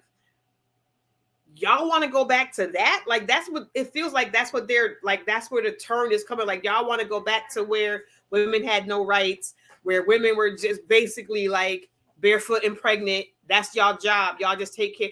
But you don't want them to be at home taking care of the house, because then that means you have to be the financial provider. So you want her to take care of everything and work while you do. So you only have to work, but she's got to do work and take care of everything else. Like that just doesn't make any sense. And keep herself up and be physically pleasing to you and do, like it doesn't make any sense. I don't. I mean, now look, I am a person that my requirements are really are not that stringent. I don't think They really should be. I really they really aren't. I Now, don't think they should be. my thing is like, I first and foremost, I'll say this: I'm not a man. I'm not a makeup dude. I don't. Uh-oh. Not to say that I don't like it, or me personally, I don't. I just don't. I just don't. So you like I her won't say I nice? don't like it, but it's just something that I feel doesn't look attractive on a woman. I'm not into the high heels and all that stuff. I had my feeling that when I was married. No offense to my ex-spouse. I had my feeling that when I was married. I'm more of a simpleton. Every man is different. Yeah. For me, now, see, you had to go and mention heels. That's crazy. Like I see, heels because I'm a leg man. So it's like if a woman's got like some nice stockings on and some heels, I'm all set. Oh my goodness. Don't say it, a woman. Hey. Okay, not a woman. Okay, my woman. Gotta make that. Boy, you about to be in the doghouse. Listen, women, he don't mean y'all. Don't be starting you about to be in the doghouse, boy. You was about to be in the doghouse. I know, right? The couch was calling my name. But if she wears heels, like I'm crazy for it. You know what I mean? Like, okay, let's go. Like, but that's me. Everybody's different, but I don't make that demand on her. Exactly. You know what I mean? I would love it, and every now and then I'll throw that out there as a suggestion. Hey, that would be nice, babe, if or we'll be in the store looking at shoes. And like, babe, these look nice. But it she also might even entertain me and try them on. But at the end of the day, like, it comes up to her. But it also goes that to me. It also and also the one thing that I am very much cognizant of, aware of now, is what makes my woman comfortable. Yeah. Is she, this is what she's gonna wear? Okay, this is what makes her comfortable. I'm cool with that. I mean, if she want to be a GC, if she's a jeans and t-shirt type of female, cool. Let's Yes. run it. Run Yeah. it. It's Yeah. a rarity. My thing is don't make the total. No, this is what's happened. This is what happens a lot. The woman, you meet her somewhere, whether it be at the club or you out somewhere, but you meet the woman and she's looking hotter than hot, looking massively hot. Yeah. Got her hair did and everything, just looking at her top peak. Now, after about a month and a half, after y'all finally get together and you're living together and everything, all of a sudden the nightgowns and nighties disappear. Like, don't know where they went. And the hair is all of a sudden that's invisible because it's wrapped up in this like Aunt Jemima bun or something, some type of stuff is on her head. And I don't know. Like I'm like, come on, for real? Like, you were trying to get me, then you got me. All of a sudden, the 90s are gone and we're wearing flannel pajamas. We're wearing flannel polka dot pajamas. We're talking pants and top. we're, like the hair is wrapped up with the big bun in the front of the head. Like, that's really attractive. Like, these things change, and it's like that's a whole nother conversation. Let's see, like for That's me, a whole like nother conversation because, like, okay, that's not not where we was or that's at. part of the stuff that you don't see until like y'all see them out and about. You see them, and maybe y'all sleep over at each other's house, every once in a while. So you don't see all of that stuff until you're with them on a regular basis. Now you get to see their nightly routine. If I'm just sleeping over at your house, once a month or something, I may not bring the bonnet out. I'm gonna bring the sexy negligees because it's just a once in a while thing. When we move in together and you see me on a regular basis, now I'm gonna do what I normally do. If you've been hooking up with this woman for 2 months, you're not gonna see that. No, 2 or 3 months. And you hooking up with her on a regular, like every week you at the house chilling at some point 2-3 times a week. All you see is the 90s, like you watching the football. Y'all was watching a nice movie or something. Yeah, because you and then she over, get up when she come in the living room, she all slicked out. Yes, of course. 90 and the whole 9 half the time, see through and everything. Yeah. And this is for like 3 months. Okay, so now you're dedicated. Moved your stuff in. Your toothbrush is on the sink and everything. Your slippers are right there at the bed. Your bathrobe's on the end of the bed, and she come to bed. And she got flannel pajamas on. And it's like, well, where those come from? Like, what is that? Are we going to a Halloween party or something? Like, what is that? Like, I just want to know. Those are my normal pajamas. Where's that nice black nightie that you had on? Specialty for you coming over once in a blue moon. No. Not a blue moon. This is like 2-3 times a week when y'all linking up. You go to dinner. You might even go to a movie. Then you camp out for the night. But but that's not an everyday occurrence. So why not wear that stuff? Why not wear that stuff when in the first 3 months then? Because in the first 3 months, that's that slick stuff right there. It's not the slick stuff. When you move in, it's not. I'm not going to show them that. It's not. That's where that communication comes from. Oh, here we go. That's where that communication comes in. It's like, okay, so you got this sexy thing on. Is this what you sleep in every day? Now, ain't nobody sleeping in a negligee every single night. That's just ridiculous. Nobody's sleeping in, the fishnet stockings. Come on, they're not sleeping in that stuff every single day. Not in wintertime. Not in wintertime. Well, no. She had to throw the stockings in there. That wasn't even in the equation. That wasn't even in the equation. She knows I like stockings, and that wasn't even in the equation. I don't sleep in flannel, so he's not talking about me with the flannel. I don't, but my nightgowns, they do change. I have some nice sexy ones. I bring them out occasionally. Like those are occasional. But she does. But even okay, so I got to give her credit. I can't complain. There's been a couple of times, but for the most part, like my wife is always ready for bed. I can't even complain in that area. But I no, can't. I'm just saying, like Maybe when her people- hair, because like, oh my goodness, like Yeah, I'll do it with my wig. I just take the wig off and leave all my cap on day. and go to bed. Like, listen, she'll put this night hat on. listen, Like, I'm just the even- cap is on, Like even if and she, that's it. That's why I'm going to bed. Like, listen, I'm not That's it, trying that's to be all. uniform. she I'm got, not. if she puts the wigs on, she looks nice. If she has her natural hair, she looks nice. Either way you slice it, it's there. But once she puts that nightcap on, like, okay, well, okay, let me go to sleep now. Because, like it's a day, like I just got shot in the foot. Like, this is not, I mean, and then after they do that with the flannel pajamas, everything, they want to be like, how come we ain't do nothing? Because you wearing flannel pajamas.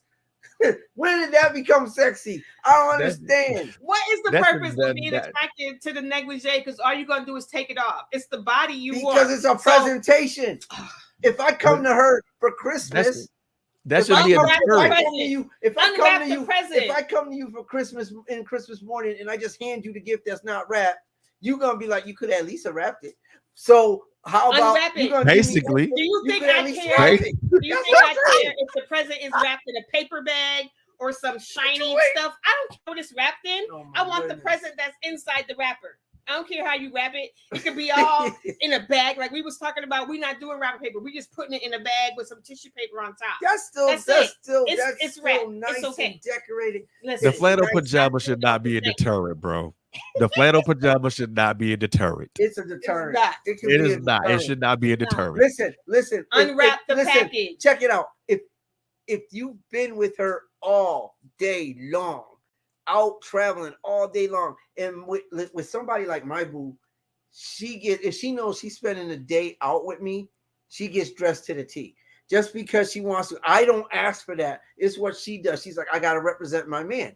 So she literally, from like 8 out of 10 times, she will dress to the T. She should have her face did, her hair did, have a nice outfit on. Sometimes a dress, especially in the summer, she's ready to go. And got, sometimes the short heel or whatever. She'll be looking hot all day long. We're talking from 9 o'clock to maybe 9 o'clock. Right. And when I get home, I'm gonna And take all then that stuff off. As soon as she gets home, it all comes off, and here comes the head wrap and everything else. Now, all day long, I've been suffering all day long. Like, ooh, it's gonna be a good night. All day long. 10 o'clock in the morning, I'm like, it's gonna be a good night. All day long. And then it all disappears within a minute. Not even a minute. It's gone. That shouldn't Oh, matter. wow. It Wow. shouldn't ma- Wow. Flannel okay, so pajamas what should you not be guys a do when y'all deterrent. get in the bed to make yourself pleasingly appealing to us? Y'all got on boxer shorts or gym shorts, that basketball shorts, and y'all get in the bed. We supposed to be the same basketball shorts all week long. Okay, but the thing is, Are women not supposed to but I'm be saying, other than attracted to what their man looks like in the bed? What are y'all gonna put on? What do y'all put on to make us want to be attracted to you in the bed? Nothing. But women got to wear negligees. We got to wear. They got all these different things for women to put on to get sexy. It's all about the woman being appealing to the man. The well, man thank don't you all got for to do coming nothing to our but show show. up. It's been a great. See, It's been- none of those things should ever be a deterrent. If you're attracted, if you're attracted to somebody, see, none of that stuff I should won't matter. say deterrent. You're Let right, him Fred. finish. Let him finish. Well, he's right. He's right. None of that stuff should be a deterrent. It If she has old flannel pajamas, what's holding you back from peeling that wrapper off to get what's inside the wrapper? Oh, trust, I do peel the wrapper off. Okay, I'm then saying- what's the complaint about? No, I'm saying I was talking generally speaking. Nah, I'm that's just going- it's not. I'm going in general. No. because, I don't like I wear said, flannel. she doesn't wear. She doesn't. I would die in flannel. But especially right now. my thing is that what's the complaint? What's the complaint about? Right. That's my thing. It shouldn't be a complaint. If she's wearing something that's kind of outside of what you have expected her to wear, that shouldn't be an issue. Because if you care about that person, you love her, and you're physically attracted to her, then it shouldn't matter what she's wearing, because come toward the end of the night, it's all coming off anyway. Thank you. Oh, It's all coming off anyway. It's all coming off anyway. And guess what? Y'all gonna wake up naked. So what's the problem? So what's the issue? Now we're Just not going to. just another extra I'm step gonna to go- get, I'm to gonna go get to the clean up immediately. And just put an extra something step. on. That's what. Yes, she cleans up and gets But it's just in more clothes. It's just Like, listen. I'm and just that's my saying. thing. I just be like, it's an extra step, dog. That's all it is. lingerie is a waste of money. It's a waste of money. A waste of Because money. y'all just gonna take it out. You're gonna look at it, oh, that's so, and then in 2 minutes it's You all stop. off. So what did it do? It didn't do nothing. You're gonna take it off. 2 minutes later, it's all gone. It's all gone. Listen. That extra stuff is nice sometimes. It That is. extra It's stuff nice is sometimes. It is. It's It like- is nice but- sometimes. And here's the thing: I've never complained about it. So when does Nor it have not I become nice? asked. When does Nor it have not I become nice asked. though? Huh? When does it not become nice though? Tony, when does it not become nice? Listen, He has said Listen. he has made that statement, like he said, like all day long you had all this stuff on, and then we get in the house and I don't even get to like what do you say? I don't even get to like partake in it or whatever. yeah, whatever he said. I don't get You to take unwrap- the hold off, I would like- take this I would like- off. I would like to hold on. unwrap Stop that. right there. I You would hate like to unwrap that. Tony. That's what I'm talking about. Tony. I would like to unwrap that. That's just my personal preference. No, brother. That's my personal preference. I would like I'm to gonna- unwrap that package. That package is hot. I would like to unwrap that package. I'm gonna defend Kai on this one, bro, because you said why you said you never got to partake. You got a chance to partake in that all day. we was out. Exactly. That when you were looking, that means you were partaking. Physically stimulated all day. When you were looking, you were partaking. When you were staring at your wife, you were partaking. Okay, well, there's different levels of partake. No. And then I want to come home. I want to take You all are this. not going to I whitewash wanna that for be me, bro. clean. I want to feel fresh.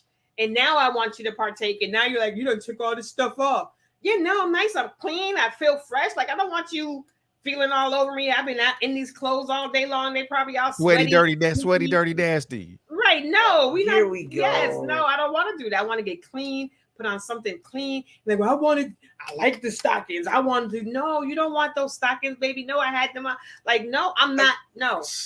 They've been scrubbing against my thighs. I mean, I got Right. this. No. I got Fred, this you bra. said This that like underwire you've is cutting into my experienced- Fred, you said that like you've experienced the nylon scratching. No, I no, bro. I have no. See, But I've I've been around many women who complain about that. This is true because she has. But I'm just saying, I'm just making an observation. Like this is normally, and I'm not the only one that has No, said anything you're probably about it. not. You're not the only one. No, There are men out there that like, okay, I'm about to get the good, and then and as soon as they come out the bedroom, they got You the gonna get the good. pajamas I on just need to with get the cleaned button up. skirt in their head wrapped up Get like Aunt Jemima. That's all I'm Come saying. on. It's not the same package. That's all I'm saying. Brother, it's the same package, it's just a different wrapper. Listen, right. The stuff inside, the Snickers is still there.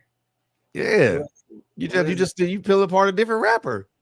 But my thing is like this all day. Listen, if I go in the you store to buy partake. a Snickers and it ain't wrapped, I'm not touching it. If it's wrapped in an almond joy bag. Basically. I like almond joys, by the way. I love almond joys. It has to be something different that I don't like a Butterfinger. I don't eat those. But I'm just saying, like packaging, sometimes packaging will make a little difference. That's all I'm saying. I'm just saying you saw the package all day long. Dang. You saw the package. You were stimulated all day long. With that package. Yes. You don't change the package. No, the package. Yeah, the package No, changed. the package did The not package- change. The wrapping just changed. Okay. So I like the package is still the same. I like the wrapping that was on that package. But what's inside the package is the same thing. No, well, okay, I can't even argue that point. I can't. It is. I mean, It's the look, same I mean, package. don't get me. But Don't now get me I gotta wrong. go through the process. Now I gotta go through the process of going through something that I wasn't expecting to get So what I want. You know what needs to happen is that anybody who Lucky feels for this me. particular type of way. my lips to God's ears. I don't have to worry about that. No, Because I don't the wear flannel. packaging is always correct. Now I might for real. the head wrap Now occasionally. I do. That's a thing. I don't do the head wrap often in bed because I get migraines. So I do have a little bonnet that I just flit over my head. Like I said, Yes, I will she take does. this wig off, and if I got my cap on, I might go to bed in the cap, or I might put my little bonnet on. That's the most that I do. I do have a scarf sometimes, but like I said, I get migraines, so I don't normally wear much on my head. But if you are a guy and you feel this way about your rapping, and you don't like when she changes the rapper to something unappealing, maybe throughout the day, you might want to leave hints about what your later on plans are. Like, I can't wait to go home and get you out of this. So now she knows that you want to unwrap the package the way it is. Make it known that you want to unwrap the package. You know what I'm saying? Here So we that go. she knows that that's what you want to do. Because if she doesn't know, she just wants to go home and get out them clothes. Because she's been looking pretty for you all day long. Now she just wants to get out of all She that want to stuff. clean up. You want to clean up. Y'all men who like that stuff, maybe y'all should walk around in thongs and like a sports bra all day long and some heels just for one day so y'all can feel what it feels like, some tidy whities, and see how it feels and how badly you want to go home and get out them clothes. Bruh. I ain't got nothing else. I'm like, Bruh. I ain't got Bruh. nothing else. Because I'm gonna tell apparently, you that. Look, listen, if I, I'm gonna look, buy you. I don't want to hear nothing when you have to open your Christmas gifts in your Halloween package. I wanna hear wouldn't it. care because I Oh, still I hear want the gift on the inside. I don't care. Actually, like I said, see, in all seriousness, the package is always right. For real, always right. I'm gonna start when he come to bed in his gym shorts. I'm gonna be like, Jim Shorts. I know, right? Gym shorts. Nobody else. Even the knew. dog was like, "What? Gym shorts?" Listen. I don't have a problem. Okay, like, what are we supposed to wear? Like, they we're got men. stuff for guys. What are we supposed to do? They got nice little underwears for guys that say things. Which she bought me, and I wear them. When? What? I just wore them last night. See? Because they be underneath. They Right be underneath the basketball shorts. No, I don't. I wore them last night. I wear them now when I go because it gets hot because she has hot flashes. So our room will be burning and then it'll be hot. So I have to dress accordingly. So I'll wear what she bought for me. She just don't always. She just don't understand. I don't always see it. See, so he don't. She don't see, always if I watch. put on my next day, I'm gonna lay on the bed so he can see what I got on. Now, do I always get action when I do it? No, but I will lay on the bed in my nice little black lace thing, and I'll just be laying there. In my defense, I'm not home for 13 hours. See? So when I get home after working 12 physical hours, I'm tired. Like, I might just lay down and once my head hits the pillow, I'm gone in like a minute and a half to 2 minutes. For real. Oh no, man. And I try not to do that. Like, but man. It's a thing. Oh no, man. Oh my goodness. See, the package be all wrapped up pretty. The package is. He'd be like, I'm too tired to open the package. I do. I'd be mad at myself too. Because I have every intention when I see the package, I'm like, yes. And then as soon as I hit the bed, I'm like, oh. Pop a Red Bull and this. I know. I'm gonna have to start stocking Red Bulls. That's how that's gotta flow.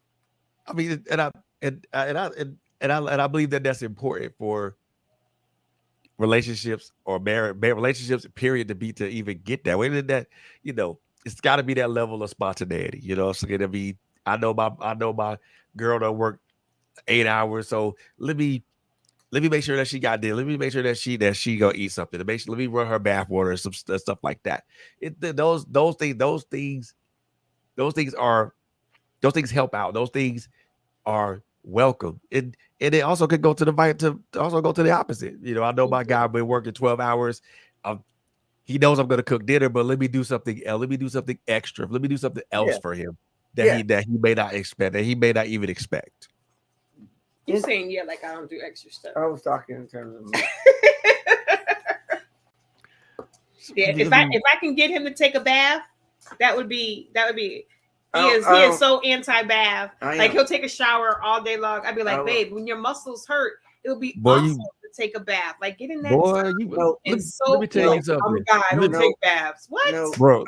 I do showers. I like the way it hits my back when my back Nah, muscles. nah, nah. You ain't experienced nothing until you've sat in a tub of water I'm that's as hot telling as you can take it and sit there and you soak for like maybe 10 to 15 minutes.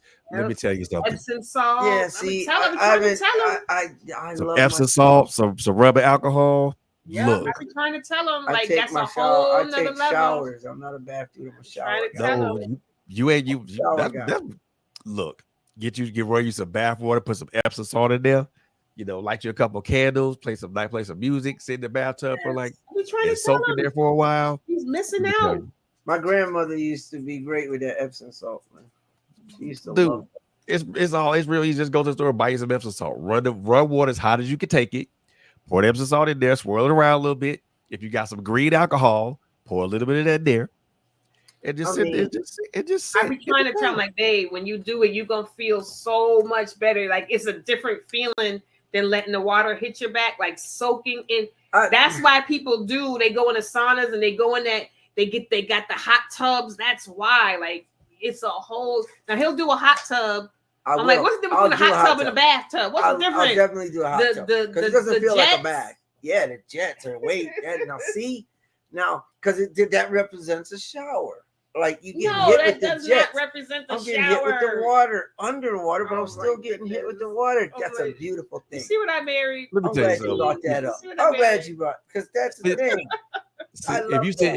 if you sit in the tub of hot water, that does amazing things to your muscles, especially if you like I said, you've been on your feet 12 hours a day. You've been moving left and right, and you've been moving up and down for 12 hours a day. If you sit in the tub of hot water, I'm telling you, first of all, your muscles are gonna be relaxed. You Yes. go you did you're gonna be replenished and restored. And then it's like Listen, you're not mom, gonna feel like you're sleep is dead what I'm dog gonna do. tired. I'm gonna be sleeping in the tub and hope I don't drown. That's what Ain't that's nothing gonna be. bro. If I I've get done that I've relaxed, I'm out for the count. Like I've done it's that so crazy. I've done that so many times. I've sat in the tub, but I caught a nap. Didn't Yeah, drown or nothing. It yeah. was Well, it was some of I us mean, are lucky. it's not being lucky. It's just It's because not like on TV. You're being not just aware where like you you like are. 2 feet tall. You're not gonna fall under the tub. Your Yeah, feet you're not gonna hit slip the up on the top. tub. It's not like you ain't You gonna be taller than it's me, not so like your feet gonna hit the thing. yeah. See, that's another thing. I don't have the size tub I want. It's big enough, but I don't have the size tub that I want in order to take a nice, comfortable You would bath. you I would be just don't. comfortable in I there. just don't. You'd be I comfortable just in there. don't. You I'm a would. You don't shower know because you guy. don't know because you ain't never been I'm in a there. shower guy. I'm gonna get him I in there mean, one day, y'all. and the Hey, fact that hey, you to brought each it his up, own. it's like, why you bring up the fact I'm not taking baths? I take showers. Like Cause I want he that's he talked personal. I about feel violated. he talked about the woman doing Hey. something for him. And I'm like running the bath. It's like Sit. I can't run a bath because he won't get in it. Sit. Sit. Gee, You're so hard headed. you know what though? I say hard head make a soft ass. In the tub, yeah, maybe. But I'm not trying to take. I'm not trying to take a bath. I do showers. It just makes me feel comfortable. I mean, I get that. What But I you mean, standing on, I was like, you've been standing on your feet for 13 hours. I have. If you get off your feet and let your body completely relax, that's why baths are awesome because your body is completely relaxed. You just sitting. Your body don't have to do nothing but just I might. sit. I might have to experiment at some point this month. I well, don't know. but I mean, I okay, so can't make no promises. But okay, how about this then? How about this? If you're kind of not you're anti-bath, how about you run a little bit of water, put a little Epsom salt in it, instead just stick your feet in there. If you've been on your feet all day, that's gonna relax your feet. yeah, and I do need that. I do because my ankles kill Had one sometimes. too. There you go. Run some water as hot as you can take it up to your ankles. Epsom salt, green alcohol, a little bit of eucalyptus, like Maverick said, and Mm-hmm. and and that'll relax your feet and your ankles. Because again, the reason that I take bath and I can't take baths on occasion is because, well, I'm like you.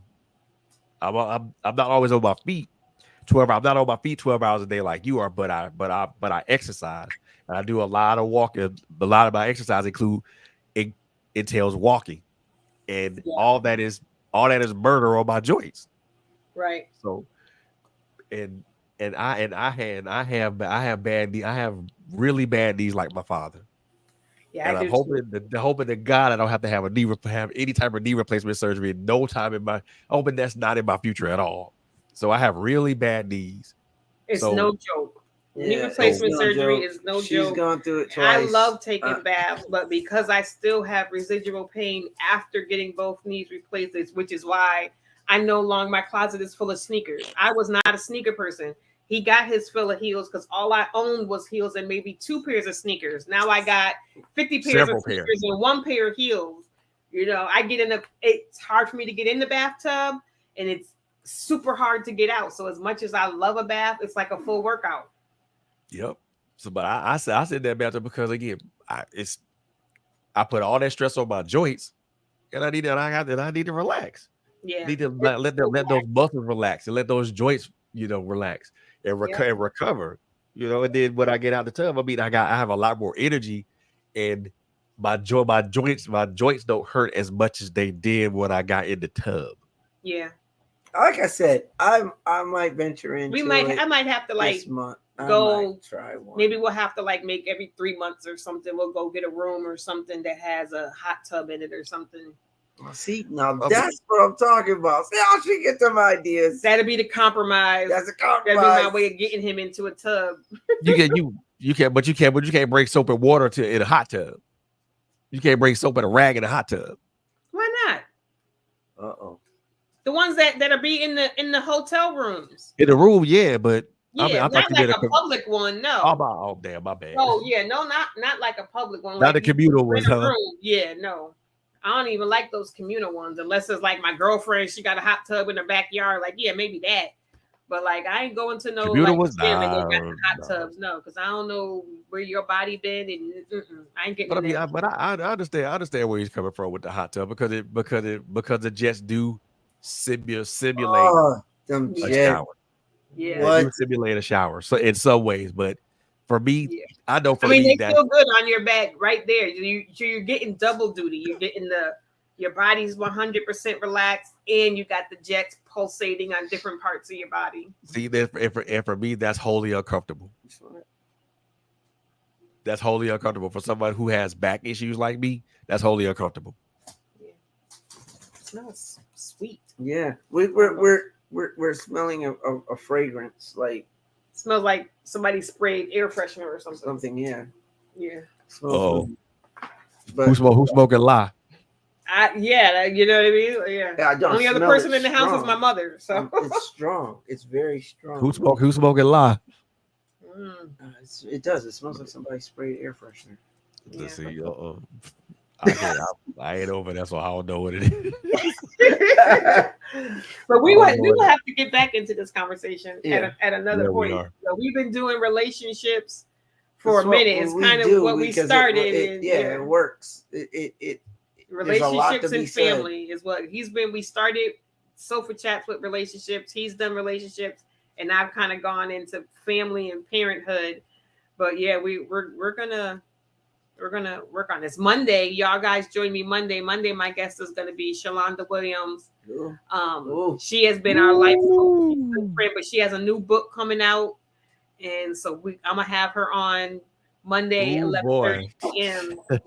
And that's what we're gonna talk about. We're gonna talk about her new book. So That Awesome. all I'm gonna tell y'all live for a treat because that lady, that woman, that lady, that young lady right there.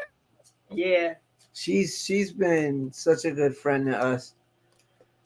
Excuse me. Such a good advisor. She's awesome. And she keep it real, awesome. 100. She does. She like, keeps it 100. she keep it 100. She's helped us out quite a bit.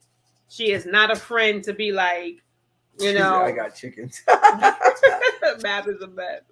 I'm done. Shalonda is not that friend that'll be like, yeah, girl, because he ain't no good. No, Shalonda gonna be like, girl, you wrong. You know you was wrong. You know you shouldn't have did that, or Oh yeah. She'll show both sides Yes. to a coin, and you gotta have that in a person, like, Yeah. which is why it was easy for us to communicate with her on relationship because I don't want no friend that's just gonna be like, yeah, girl. No, if I'm wrong, tell me I'm wrong.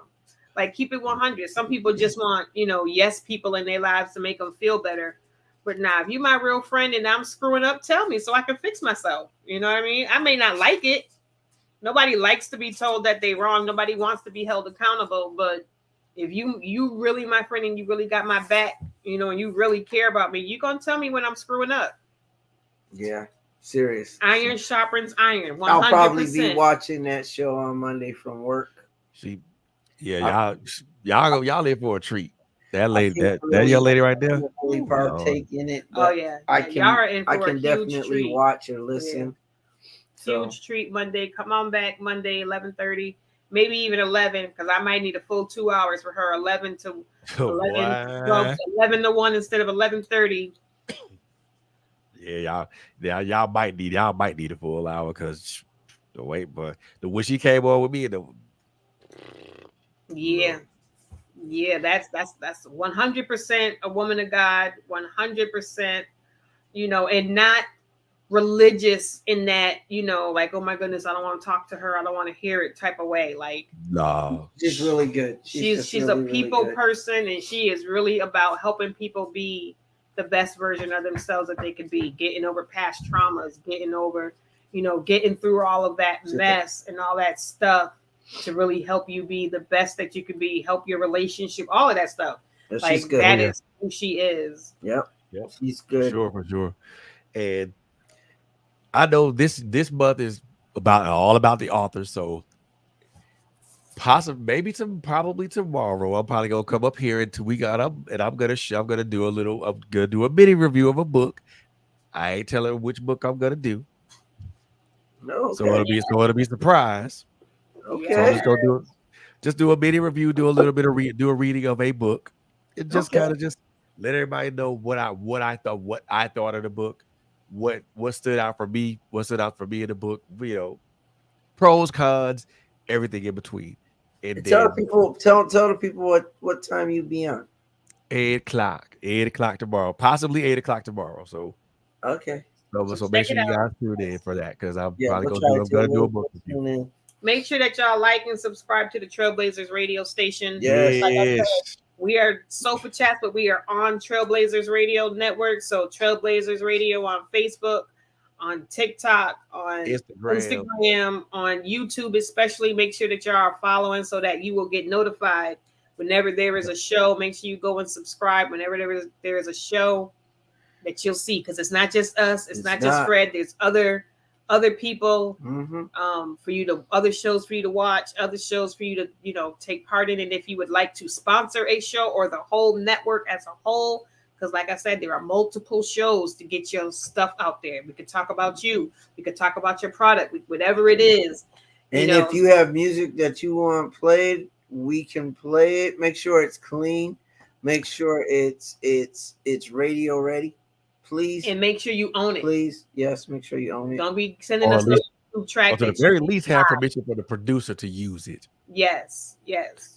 Oh, speaking of that, speaking of artists, so Friday, y'all look, y'all in for a treat, man. This lady had this young lady has graced us before when we were audio only platform, and she's coming back again on the video side of it, man. And I'm excited to have her on.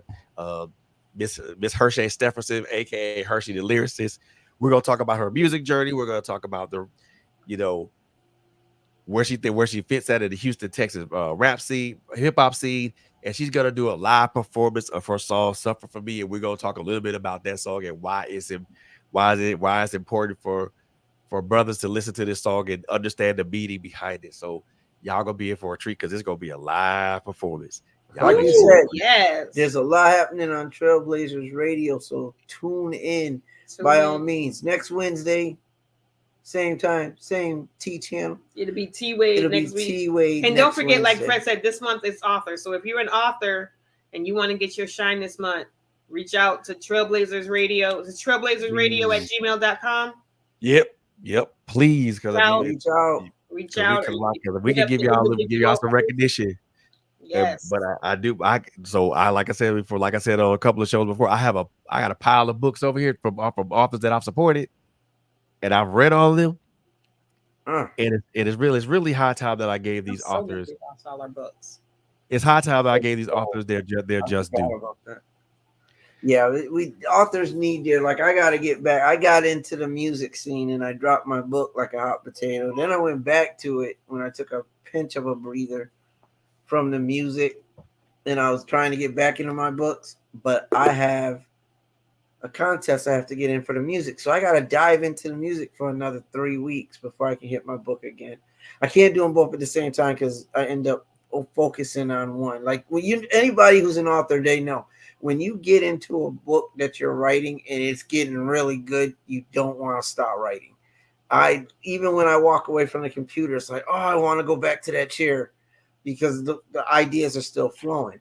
Right. And when I write to where Visually, my books are. yeah. I'm visually writing. So my books are like right there. They're like movie ready by the time I get done writing them. And I just enjoy writing, but I can't do that in music at the same, like, focus on music it takes a lot. It takes a lot to focus on music and books. So, but yeah, hit us up, let us know. In the meantime, in between time, we thank you for joining in. It's been a great time. It's been. I mean, we went a little over, but that's okay. We went a lot over, but that's okay. It's okay. It's okay. We're gonna, before we head out. That's my fault. No, it's not. It's nobody's fault because we enjoyed it. Fun. Yeah, this was awesome. It'd be different if we was dragging and not knowing what we were saying or anything like that. But that just means that the conversation was awesome. Good, which means we on the right track. You know, relationships are in depth, and there's so many different ways to going with this. We know we have a lot to say about it. So I mean, we are definitely not the relationship show. We're not, and we're not experts. But we've definitely gone through the woods and into the tunnels and back out on the highway, and we done did it all. So we have opinions, and we have some viewpoints, and you can take them or leave them, but it is what it is. We enjoy ourselves with it, and we enjoy having you here watching us. Fred, thanks for joining in, man. That was awesome. We appreciate you being here. Thanks for everybody giving us the platform we have. Everyone that came in, thank you all. Those who did comment. Sorry we didn't get to all of the comments because it's doing something funny. But we're working on it. So just hang tight. Hang tight. And until then, before we go, we're gonna play you a song. And then we're going to end the show after the song goes off. But make sure, like Fred said, you tune in tomorrow and the rest of the week. There's always shows going on. Make sure that you subscribe so that you know when there is a show going on. Okay? Well, we love you, and we'll see you soon. Now, look at all of a sudden. What's up? What's all y'all playing? Coming up. Why? Which is by yours truly. Yeah. We did this one. Yeah. We love this song. I listened to it like 5-7 times at work today because every now and then we hit a good one. Well, guess what? We'll let y'all listen to it. We'll let y'all without further ado, then. There you go. Introducing Why by the husband and wife duo of the Dragon and the Diamond Butterfly. We love y'all. We love y'all. We love y'all to life. We love y'all to live. Live life as if tomorrow's not coming, and y'all be safe out here, man. We love y'all. Peace. Deuces.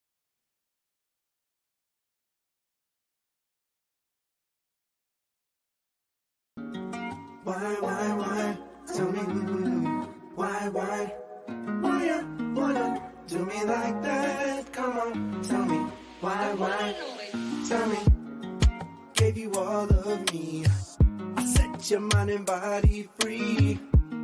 It can't be said it wasn't satisfaction guaranteed. Yet you did me wrong, girl. Playing all your games. Girl, you should've used your brain. There's nothing more to say. Just tell me why you did me that way. If you love me, then why would you do me that way? I tried to be everything you need, but you still wanna hurt me. Gave my heart to you. What more do I need to do? There's nothing else to say. Just tell me why you did me that way. Why? Tell me. Why? Tell me why you wanna do me like that. Come on, tell me. Why? Tell me why. Tell me why? Tell me why you wanna do me like that. Come on, tell me. Why? Tell me. Why you asking me? You never made it home before 3. Don't talk about satisfaction, cause it wasn't guaranteed. And I got the receipt, yeah, I stayed on my grind. Truth is, you're intimidated by my mind. There's nothing left to say. Why'd you do me that way? Gave you all my trust, I gave you all my love, even put you first. So tell me why. Gave you all my heart, but you tore it apart. Just tell me. Why'd you do me that way? Why? Tell me. Why? Why you wanna do me like that? Come on, tell me. Why? Tell me. Why? Tell me. Why? Why you wanna do me like that? Come on, tell me. Why? You're the woman of my I dreams. wanted you to be my king, Our love was like a movie but you scene. left me with only sad songs to And now the sing. dream has gone away. I guess our love wasn't meant to stay. There's only one thing left to say. Why'd you have to do me that way? You hurt me, girl. Why'd you wanna do me that way? Why'd you break my heart?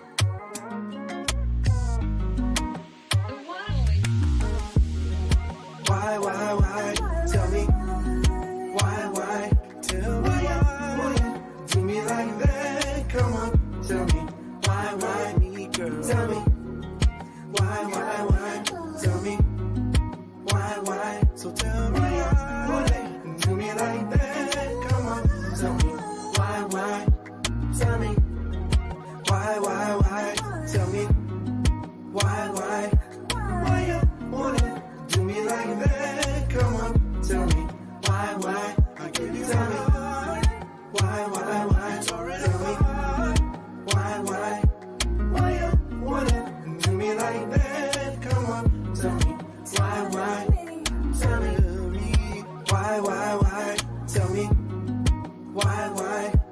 Why you wanna do me like that? Come on, tell me. Why? Tell me. Why? Tell me. Why? Why you wanna do me like that? Come on, tell me. Why? Tell me.